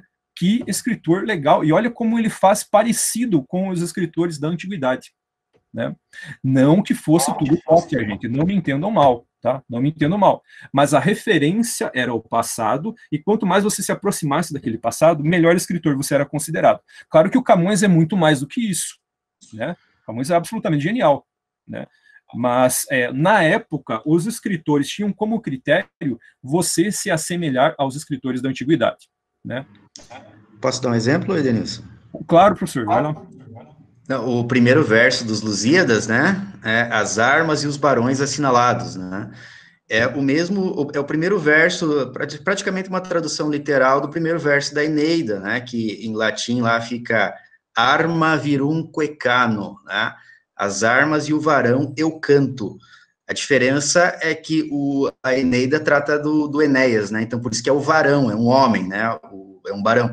E o Camões é os barões, né? Que é o povo português, né? É uma coletividade. Mas é isso que o professor falou, né? E o leitor médio, né? Do Renascimento, na hora, no primeiro verso, já percebeu, é Virgílio aqui, né? A menção direta é essa, só para exemplificar. Não, e também, além disso, as pessoas do Renascimento, elas tinham uma cultura bastante elevada, né? A maioria das pessoas. Então, era chique, né? Você ser conhecedor da literatura da antiguidade, da arte da antiguidade e tudo mais. Então, quanto mais você demonstrasse, né, exibisse isso, né? Mais você tinha prestígio, né?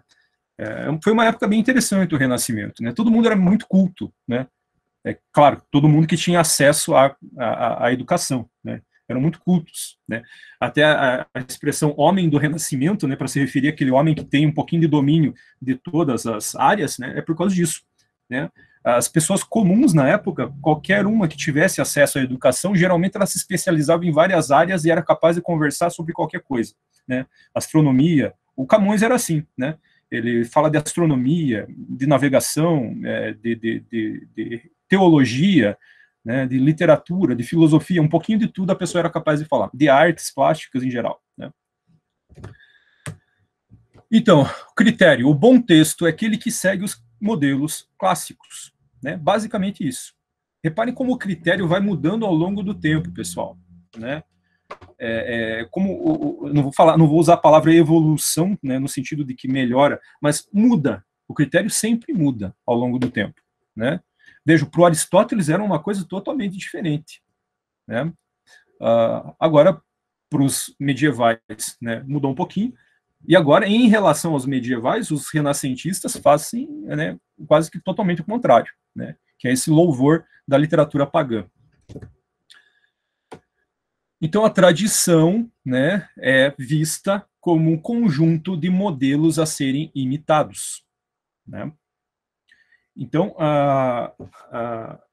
aquele pessoal ali é tão fascinado pela antiguidade que eles começam, né, é muito curioso isso, do nada, assim, né, em questão de anos, de 100 anos, a arte medieval, que era principalmente figurativa de elementos da Bíblia, passa a figurar elementos da mitologia, né, tamanho louvor que esse pessoal tinha pelos gregos e pelos romanos, né.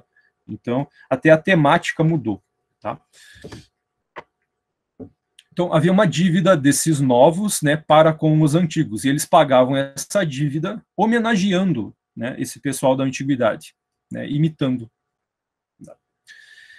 Outra coisa relevante aqui, pessoal, é que nós temos no final aí do século XV, né, a Reforma Protestante, né, e com a Reforma Protestante nós temos a ideia de livre exame da Bíblia, né?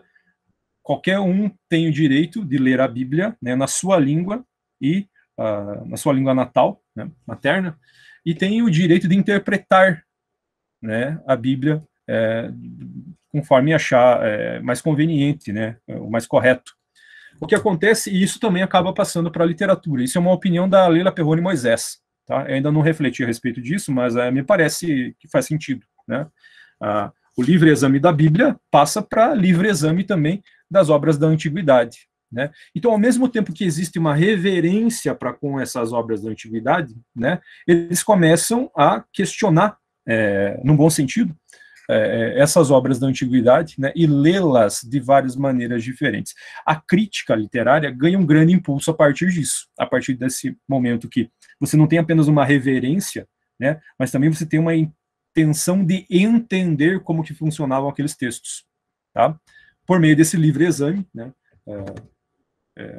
dessa literatura do passado. Aqui no século XVII, pessoal, acontece uma coisa muito interessante, né? É a chamada Querelle des Anciens et des Modernes, né?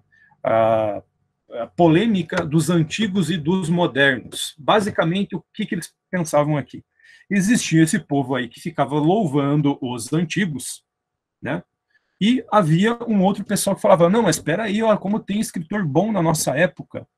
Olha só como tem escritor interessante, né? Será que a nossa literatura é tão pior assim que a literatura da antiguidade? Né? Alguns começaram a propor o contrário, que os modernos, os escritores da época, que deveriam ser lidos e melhor valorizados, né? E daí houve uma divisão. Pensadores que falavam que os antigos eram melhores e pensadores falando que os modernos eram melhores. Até o Jonathan Swift, que é um grande escritor da literatura inglesa, né, um irlandês, né, mas ele escrevia em inglês, é um dos grandes da literatura inglesa do século XVIII e da história da literatura também, de língua inglesa, ele debocha disso, né, ele escreve uma pequena obra, né, debochando dessa questão dos antigos e dos modernos, ele satiriza, né, ele coloca como se os antigos fossem as aranhas, ou o contrário, agora eu não lembro. Os antigos são representados, acho que pela abelha e os recentes pela aranha, né? de aranha e as abelhas ficam em guerra e tal. A abelha é melhor porque produz mel. Não, mas as aranhas são melhores porque elas são grandes artistas. Olha só que coisa mais linda que são as teias de aranha e etc. Né? Ele debocha, então, dessa questão. Mas veja como isso é importante, faz questionar essa ideia de que o que é antigo é melhor, né? E começam a mexer com isso daí também. Né? Eu, mais ou menos, me encaixo, né, nisso. Eu estava conversando hoje com uma ex-aluna minha e ela me perguntando se eu conhecia alguns autores. Ela fez uma lista de autores modernos, recentes, né, que estão aí na lista dos mais vendidos e tal. E eu, constrangido, não conhecia esses autores, né. Eu fiquei pensando, eu acho que eu sou meio, né, partidário dos antigos mesmo, né, que a maioria dos autores que eu gosto e que eu leio, né, já morreram, né. Mas tem pessoas, né, que preferem. Eu tenho um amigo lá que faz doutorado comigo lá em Londrina. Ele é especialista em tudo que é literatura nova que vocês possam imaginar. Ele sabe de toda a literatura brasileira, dos novos autores que estão lançando, que estão saindo. Está sempre atualizadíssimo. E já não gosta tanto da literatura mais antiga. Reparem que isso, né, é uma constante, eu acho, na história humana. Né? Foi uma coisa que ficou mais forte ali no século XVIII, mas antes disso já deviam questionar isso, antigos e modernos, assim como hoje é questionado, né? A questão dos antigos e dos modernos. Olha lá, então no século XVIII nós temos o iluminismo, né? Na academia, isso aqui na academia, né, nas universidades, os comentadores ocupavam-se apenas dos textos já canonizados, tá? Que já passaram pelo crivo da crítica, ou seja, eles tinham uma autoridade de modelo, tá? Ou seja, eles achavam que a crítica literária era tão importante, né, que só os autores canônicos mereciam ser estudados. Vejam que isso no Brasil vigorou por muito tempo, né, até pouco tempo atrás, né, era muito raro ter estudo. Quando eu falo muito pouco tempo atrás, 30 anos, mais ou menos, né, era raro ter estudo sobre autores novos, autores vivos, então, né, dificílimo. Geralmente se estudavam os grandes autores, né, da literatura brasileira. Machado de Assis, Lima Barreto, né, Graciliano Ramos, né, esse pessoal. Daí, a partir daquela querela, daquela polêmica, inicia-se uma mudança. Nessa época aqui também, pessoal, no iluminismo, né, século XVIII, há uma popularização dos jornais, né, ficou muito barato imprimir papel, né, e vender jornal, né.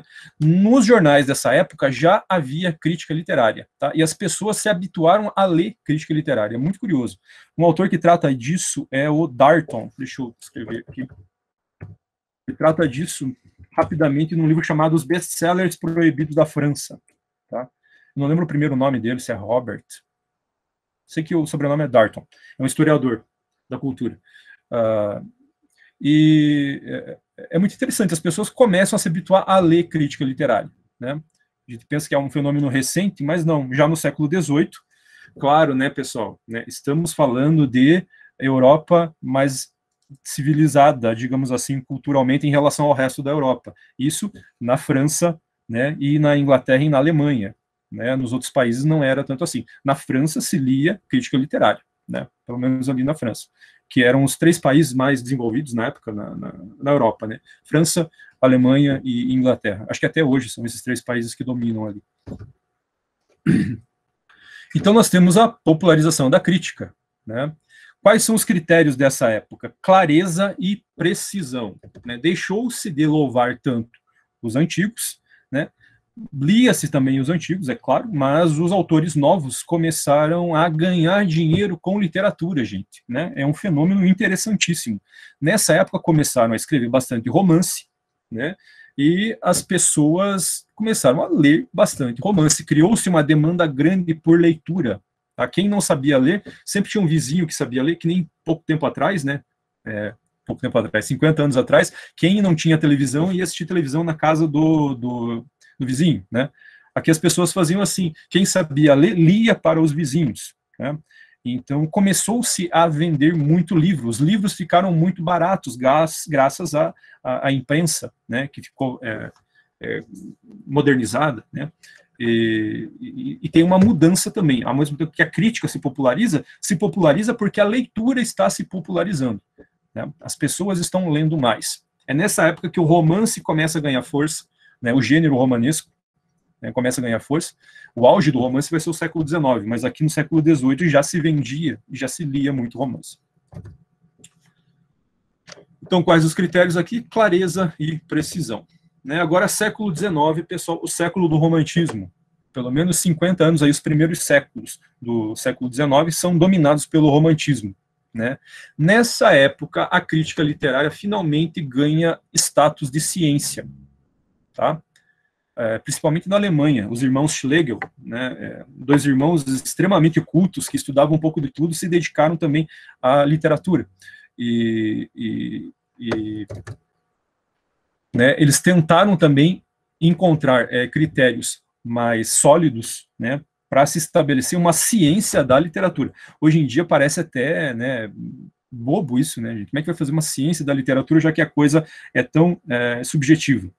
Mas como na época se vivia uma ideia de pujança científica, a ideia de que os homens estavam, né, chegando ao ápice do desenvolvimento tecnológico, né, e numa época em que tantas ciências se desenvolveram, né, sociologia, antropologia, todas essas ciências se desenvolveram muito nessa época, a literatura também quis dar uma de científica, então a crítica literária teria que ser científica, tá? Começa na Alemanha esse movimento, principalmente, e fica pela Alemanha. Até hoje, teoria literária, a palavra teoria literária, lá na Alemanha, tem as raízes que remetem à questão de ciência da literatura. Né? Eles não falam teoria literária, eles falam ciência da literatura. Aqui, né, pessoal, a coisa ganha outros contornos. Né? Mistura-se muito do passado, né, com as coisas do presente. O que se vivia na época? O positivismo. Né, a corrente positivista que colocava a ciência em primeiro plano. Ao mesmo tempo, havia uma valorização dos clássicos, né, e pela primeira vez na história nós temos a exaltação do gênio, tá? Exaltação do escritor como gênio, o cara que, né, como que recebesse uma inspiração divina e fosse capaz de escrever. Ele é escolhido, né, para ser o porta-voz de uma mensagem divina e transmite isso por meio da literatura. Então é a ideia de gênio que surge aqui no século XIX e tem muita influência até hoje, né? Olha lá, os românticos, especificamente os românticos, né, que não se ligavam aos positivistas, pregavam uma autonomia de escolha do cânone e louvavam a novidade, pessoal. Isso daqui no século XX vai atingir um patamar, né, muito maior. Mas aqui no século XIX que começa. Pela primeira vez, a novidade é importante. Antes, era o antigo, né, que valia. Né? Os autores do presente não valiam nada. Os antigos que valiam. Agora não. Passa-se a louvar a novidade. Ou seja, o gênio é capaz de compor obras geniais, evidentemente, né, e obras novas em relação ao passado. E o fato de serem novas, para esse pessoal aqui, começa a ser um critério. Então, originalidade passa a ser importante. Tá? Né, a função de julgar aqui ganha muita força, né, muita força. Né, e tem-se a abolição dos critérios clássicos. É aqui que o Aristóteles recebe, né, vários golpes. Né, aquilo que o Aristóteles havia escrito há quase 2000 anos, né, ali, começa a ser muito questionado, né, na época por esses escritores e por esses críticos. Né. É proposta uma nova teoria de mimese, né, de representação da realidade e tudo mais. Olha lá. E daí chegamos no século XX, pessoal. Né. Já vou passar de novo a palavra para o professor Diego. Será que dá tempo de se falar ainda hoje de alguns filósofos ali, professor? Vamos ver. Temos 20 minutos, acho que dá tempo, né? Acho que sim. Imagino que vocês estejam cansados, pessoal, mas eu pretendo terminar em torno de 9 e pouquinho no máximo, tá? Daí concluímos amanhã, então tenham paciência. Pessoal, no século XX, essa busca pela originalidade, pela novidade, chega, né, a um máximo. Né? Então, rompe-se com velhos hábitos, né? Pretende-se romper velhos hábitos e surpreender o leitor. É a literatura do modernismo, gente. Tá? Aqui temos a literatura do modernismo. Chocar o leitor, né, muitas vezes, né, o abandono, né, dessa poética clássica, né, vamos escrever então com versos livres, né, se antigamente você era obrigado a escrever na métrica, não, agora nós vamos fazer diferente, né, Claro que até os versos livres exigem, né, pessoal, uma técnica, né, não é só escrevendo lá, e eles desenvolvem justamente isso, né, a técnica do verso livre, a técnica do verso branco, e por aí vai, né. Olha só, pessoal, o que é ser inovador, né? Não é ficar desprezando o passado. O Dante é inovador no século XIII, né? E a cada leitura que nós fazemos do Dante atualmente, a gente encontra outros traços de inovação, né? E sempre vai ser assim, né? O Mallarmé, um grande poeta francês do século XIX, a mesma coisa. Foi inovador no século XIX. E o James Joyce, outro exemplo, né? Foi inovador também no século XX. Tá? Então, inovação não é desprezar tudo que veio antes de nós, mas é perceber o que teve de original nessas obras, né, e que faz com que essas obras permaneçam. Mas isso já é assunto para quando nós formos discutir o cânone. Professor Diego, quer assumir agora? Vamos lá sim. Então, pessoal, o que eu selecionei aqui para comentar com vocês agora, nessa parte final, eu separei aqui três críticos, um deles de amplitude mundial e dois deles uma amplitude mais local, né, uma importância mais local. Apareceu aí, Denilson? Está aparecendo aí, Carpo, Cândido e Bakhtin, outro? Isso, Bakhtin, Então, pessoal, isso, Então, pessoal, são esses três críticos que eu quero comentar com vocês agora, nessa parte final desse primeiro dia, né, do minicurso. Os três aqui, como eu disse, de muita importância. O Antônio Cândido, ele morreu, assim, faz pouquíssimo tempo, com quase 100 anos. É, sem dúvida nenhuma, o crítico literário brasileiro mais importante, né? Até o presente momento, ninguém supera ele. Ele deixou uma obra bem vasta, uma importância, assim, enorme na intelectualidade brasileira. Então, assim, os adjetivos aqui poderiam se multiplicar enormemente. Já o Carpo, ele teve eu vou contar isso daqui a pouco, né, ele teve uma história de vida bem complicada, assim como o Bakhtin, biografias muito complicadas, e mesmo assim deixou um legado intelectual fantástico. Eu estou com os livros dele aqui sobre a mesa, estive relendo, né, esses últimos dias para fazer essa fala e tal, assim, é de uma preciosidade o Carpo. Por último, o Bakhtin, né, esse aqui, na nossa formação aqui, a minha e do professor Edenilson, o Bakhtin foi muito importante, uma vez que nós fizemos parte de um grupo de estudos com a professora Silvana lá no EPG, e então nós tivemos uma formação bem bakhtiniana. Isso era muito comum até a primeira década dos anos 2000, né, tô me sentindo meio velhão falando essas coisas assim, na primeira década, então, nas universidades paranaenses se estudava muito Bakhtin. Hoje em dia bem menos, mas ainda alguma coisa. Mas embora isso não diminua o legado dele, ele ainda deve ser estudado. Eu começo falando aqui a respeito do Antônio Cândido. Como eu disse, a data aqui não está errada, tá? Ele viveu quase 100 anos, embora, né, as últimas décadas da vida dele, ele já tenha, digamos assim, se aposentado, né, do meio intelectual, mas mesmo assim fazia algumas aparições públicas, sempre foi um sujeito muito discreto, de uma maneira geral.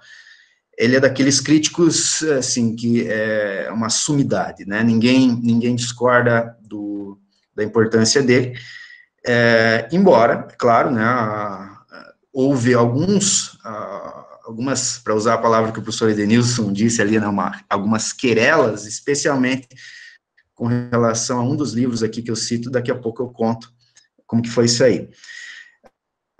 Então, ele teve uma formação inicial na sociologia, né, ele foi, inclusive, orientado por um sociólogo francês. Não sei se vocês sabem, a primeira geração de professores da USP, ela foi feita uma comitiva francesa, né, então, os grandes caras, assim, da intelectualidade europeia lá na França, vieram fazer, digamos assim, a primeira geração ali na USP, e daí o Roger Bastide foi o sujeito que deu essa primeira formação do Antônio Cândido na área de sociologia. Isso vai deixar marcas muito importantes na vida do Antônio Cândido, numa medida em que esse olhar sociológico, ou seja, para as questões sociais, né, nas obras literárias, sempre terão uma ênfase um tanto quanto maior na obra do Antônio Cândido, Ele foi um intelectual da esquerda brasileira, assim, de muita relevância, né, sempre muito ativo, especialmente no período de democratização, por exemplo, aqui no Brasil. Ele vai pronunciar, né, um discurso muito famoso que eu pretendo comentar um pouco amanhã, quando o assunto for ensino de literatura, que é este ensaio aqui de 1986, que é o direito à literatura. A preocupação de Antônio Cândido, então, eu estou aqui no segundo tópico, né? Segundo o João César de Castro Rocha, nesse livro aqui, Crítica Literária em Busca do Tempo Perdido, é uma pergunta, é um livro muito bom, né? De quase 500 páginas, para resumir muito da crítica literária brasileira. Eu resenhei esse livro, inclusive, numa revista que eu não me lembro o nome, mas que faz muito bem, se vocês conseguirem. É João César de Castro Rocha, um professor da UERJ. Ele diz que sempre o intento do Antônio Cândido foi, abre aspas, informar e, ao mesmo tempo, formar.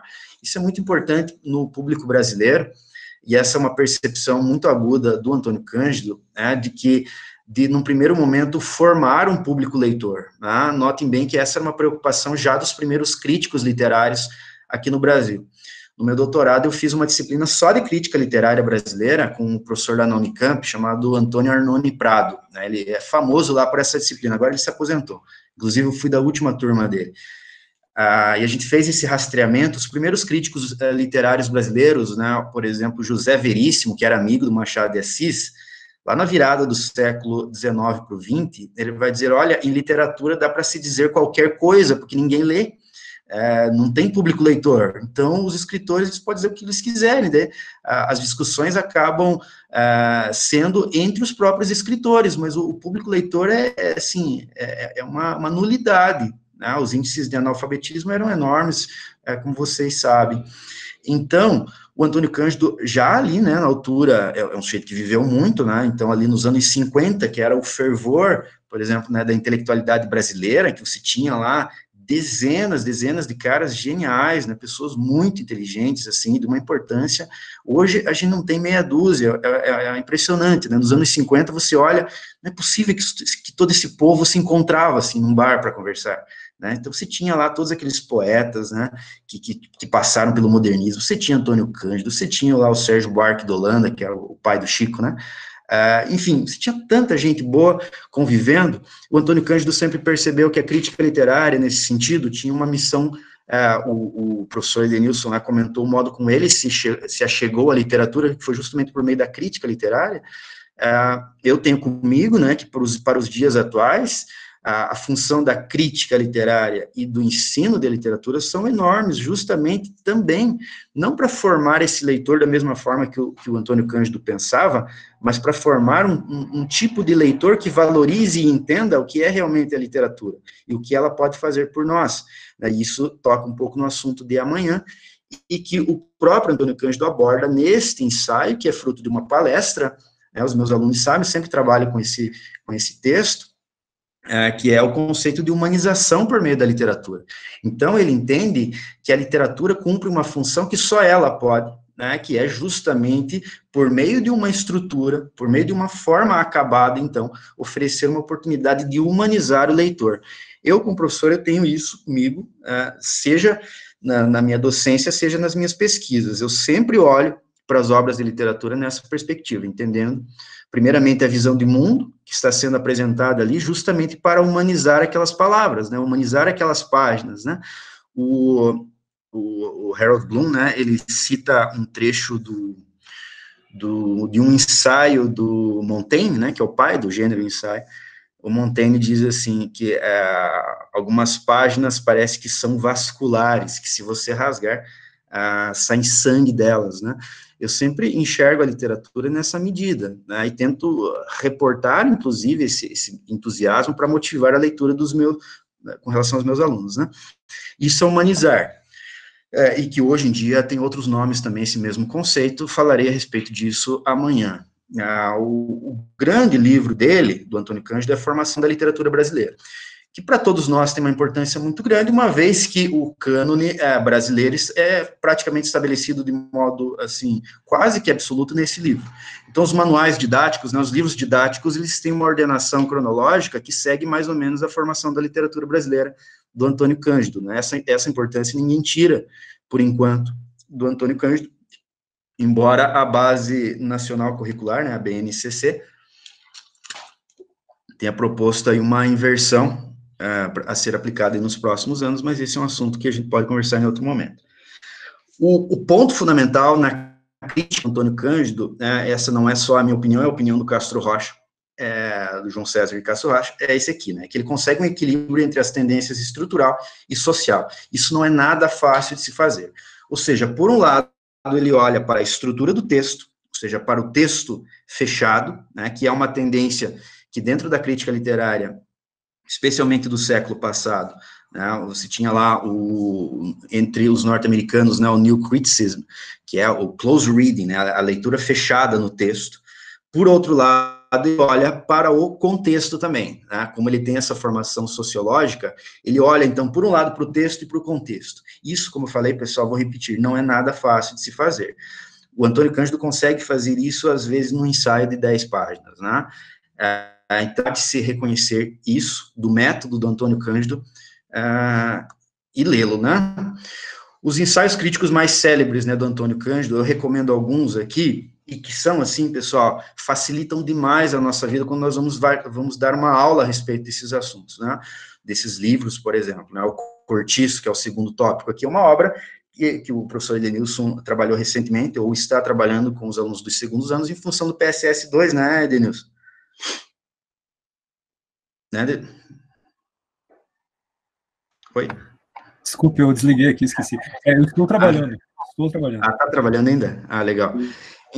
Então, todos esses ensaios aqui do Antônio Cândido, para nós, assim, no campo do ensino, são muito importantes. E na noite de amanhã, eu pretendo comentar um pouco, né, o modo como a crítica literária nos auxilia nesse sentido, na dimensão do ensino, né? Os ensaios mais famosos, então, eu só vou comentar por cima, tá, pessoal? Para a gente passar rapidinho aqui. Dialética da Malandragem, né, que é um célebre ensaio sobre Memórias de um Sargento de Milícias, que é um romance que ninguém dava muita bola. Aí o Mário de Andrade publica um ensaiozinho, reconhecendo nesse ensaiozinho, muitas aspas, tá? Só porque a extensão é curta. Reconhecendo a influência do pícaro, né, do herói picaresco espanhol, nesse romance. O que é o pícaro? É o malandro, né? E o Antônio Cândido percebe nesse romance uma estrutura sociológica, socioeconômica, que permite a existência desse malandro no Brasil, que é o sujeito que está sempre espremido, por um lado, entre aqueles que podem, os que estão em cima, e os que não podem embaixo. O malandro é aquele que transita, né? É o picareta, digamos assim, e ele, então, constrói um ensaio fantástico. O de Cortiço a Cortiço, que eu tenho um trechinho daqui a pouco, em que ele analisa o Cortiço de maneira fantástica, também a partir de texto e contexto a todo momento. O esquema de Machado de Assis, que está aqui no livro dos vários escritos, deixei agora por baixo, não sei onde que está agora. Coloquei todos os livros aqui, agora não acho mais. O esquema de Machado de Assis, ele coloca lá os tópicos fundamentais do Machado, assim, fantástico também, ele arremata, assim, praticamente toda a obra do Machado nesse esquema. De fato, é bem essa ideia, de esquema mesmo, assim, bem esquemão de professor mesmo, assim, como eu gosto de fazer, assim, anotações e tal. E por último, esse do Drummond aqui também. O Drummond estava vivo até aquela época, né? Não lembro agora se nessa época de publicação, mas ele não analisa toda a obra do Drummond ainda, porque não estava com todo o conteúdo que nós temos. Pega um trechinho aqui, pessoal, do De Cortiço a Cortiço, só para vocês terem uma ideia de como é a crítica do Machado. Não sei se vai dar tempo para falar dos outros dois críticos, talvez eu encerre só em Antônio Cândido, tá, pessoal? Não pretendo extrapolar as 9 horas aqui para manter a nossa organização, ok? Diz assim, em determinado momento, no início do ensaio aqui, em que o Antônio Cândido começa a analisar que durante muito tempo, assim, durante a publicação do Cortiço, a acusação primeira era que seria uma imitação do L'Assommoir, né, do Émile Zola, um romance lá francês, do naturalismo francês, né? Antônio Cândido percebe que há, de fato, elementos que são evidentemente, a gente não pode dizer a palavra plágio aqui, pelas mesmas razões que o professor Edenilson comentou lá em outros aspectos, né? Não é exatamente plágio, né? Ao mesmo tempo, é algo que chama atenção, porque são passagens inteiras, idênticas ao romance L'Assommoir do Zola, inclusive essa ideia de uma habitação precária com pessoas muito pobres, o compatível com a França, aqui no Brasil, deu o Cortiço. Então, eu leio ali, pedindo a licença para vocês. Por isso, o Cortiço abrange mais que L'Assommoir, e Aloysio foi buscar sugestões não apenas neste, mas em Nana, em La Joie de Vivre, desculpa aí o pessoal do francês, em Pot-Boli, talvez, perdão de novo, e quem sabe em La Curée. Por isso foi possível associar à vida do trabalhador a presença direta do explorador econômico, que no livro de Zola aparece vagamente sob a forma do senhorio, cobrando aluguéis nos momentos difíceis, mas que no Cortiço se torna o eixo da narrativa. Eu vou pausar aqui só para explicar, né, porque vocês não têm o contexto inteiro do ensaio.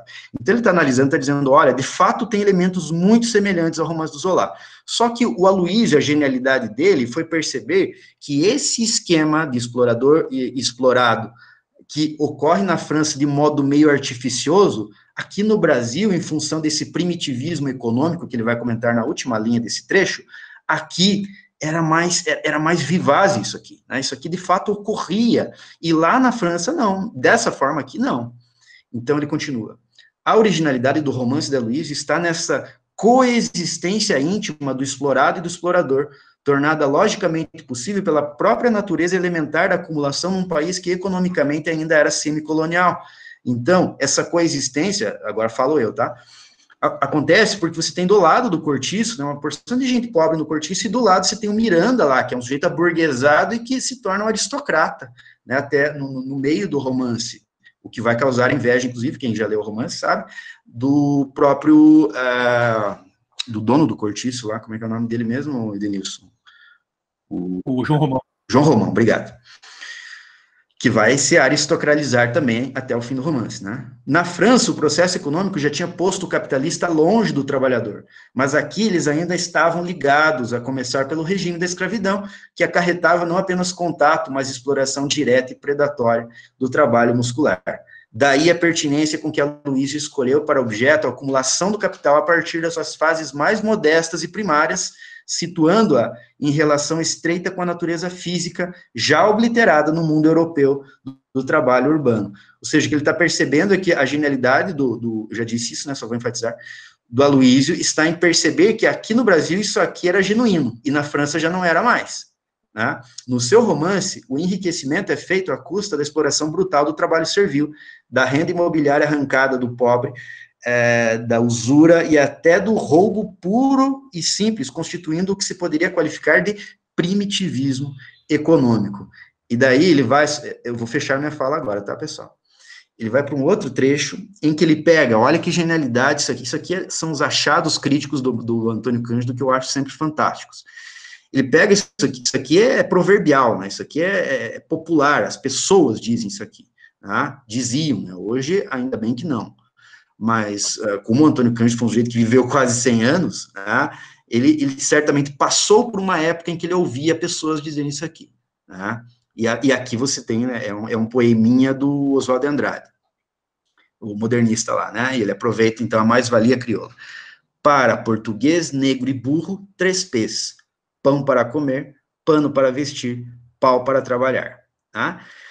Então, ele pega e vai analisando essa língua do P, ou seja, ele vai para o texto aqui, e ele junta aquele contexto que eu comentei no slide anterior, esse contexto de primitivismo econômico brasileiro, dentro do enredo inteiro do Cortiço, e ele faz uma análise fantástica, fenomenal, sugiro que vocês leiam, assim, o de Cortiço a Cortiço, é um texto que vocês acham o PDF facilmente aí online, primeiro que aparecer lá, vocês já vão perceber, a partir desses 3 elementos aqui, tá? Eu não vou ler essa extensão toda aqui, pessoal. Amanhã, quando eu terminar a minha fala, eu vou continuar daqui para frente amanhã, tá? Eu envio esses slides para quem quiser amanhã, e aí fica o suspense, né, também, que eu espero que vocês voltem amanhã também para a gente continuar essa aula. Mas sobre o Antônio Cândido, eu arremato recomendando fortemente que vocês leiam os ensaios, porque, de fato, é o equilíbrio, como diz o Castro Rocha, perfeito entre uma análise estrutural, ou seja, o texto pelo texto, com o contexto, fazendo uma mediação que é de uma sensibilidade muito grande. A gente tem que sempre levar em consideração essa ideia do insight, que é o achado crítico, né? Todo bom crítico precisa ter um achado, que é um insight. O Antônio Cândido tinha aos montes, e amanhã eu pretendo comentar o Carpo, que era um outro sujeito também com uma mente fantástica, mas por hora eu encerro minha fala aqui, para deixar vocês descansarem também, né? E agradecendo também, né, a atenção de vocês. Pessoal, a ideia amanhã, né, professor Diego, é, né, trabalhar com textos literários também, mostrar, né, possibilidades de análise, né, ou técnicas. Deixa eu não vou usar a palavra técnica, melhor não, né? Mas, métodos? Analisa textos literários com os nossos alunos, né? E que isso seja útil para vocês como leitores, também como professores, né? Amanhã também a gente vai falar da questão da formação do cânone, né? Eu já falei alguns dos critérios hoje, daí amanhã eu arremato mostrando alguns exemplos para vocês, o cânone aqui no Brasil, né? O cânone mundial, né? E daí a gente questiona daí, discute essas questões relativas ao que faz uma obra permanecer no cânone, alguma entrar e outra sair, né? Daí o professor Diego, claro, vai arrematar aí a fala dele, que ele tem ainda mais dois críticos fundamentais, né, talvez vocês já conheçam, mas eu acho que é uma apresentação que ele faz, porque vocês viram o quanto o professor Diego detalha, né, e aprofunda a análise dele. Ok, pessoal? Então, agradeço muito, muito mesmo, fiquei muito feliz de ver tantos alunos e ex-alunos presentes aí. E, é importante o que a Adeline lembrou, vocês vão receber certificado, tá? Certificado de 6 horas. Vocês fizeram, né, as inscrições, deixaram o CPF lá, daqui uns dias daí vai ser emitido o certificado. Provavelmente vocês vão poder baixar daí online os certificados. Ok, pessoal? Então, boa noite para vocês e espero que vocês retornem amanhã, beleza? E obrigado tchau, tchau. aí também. Obrigadão.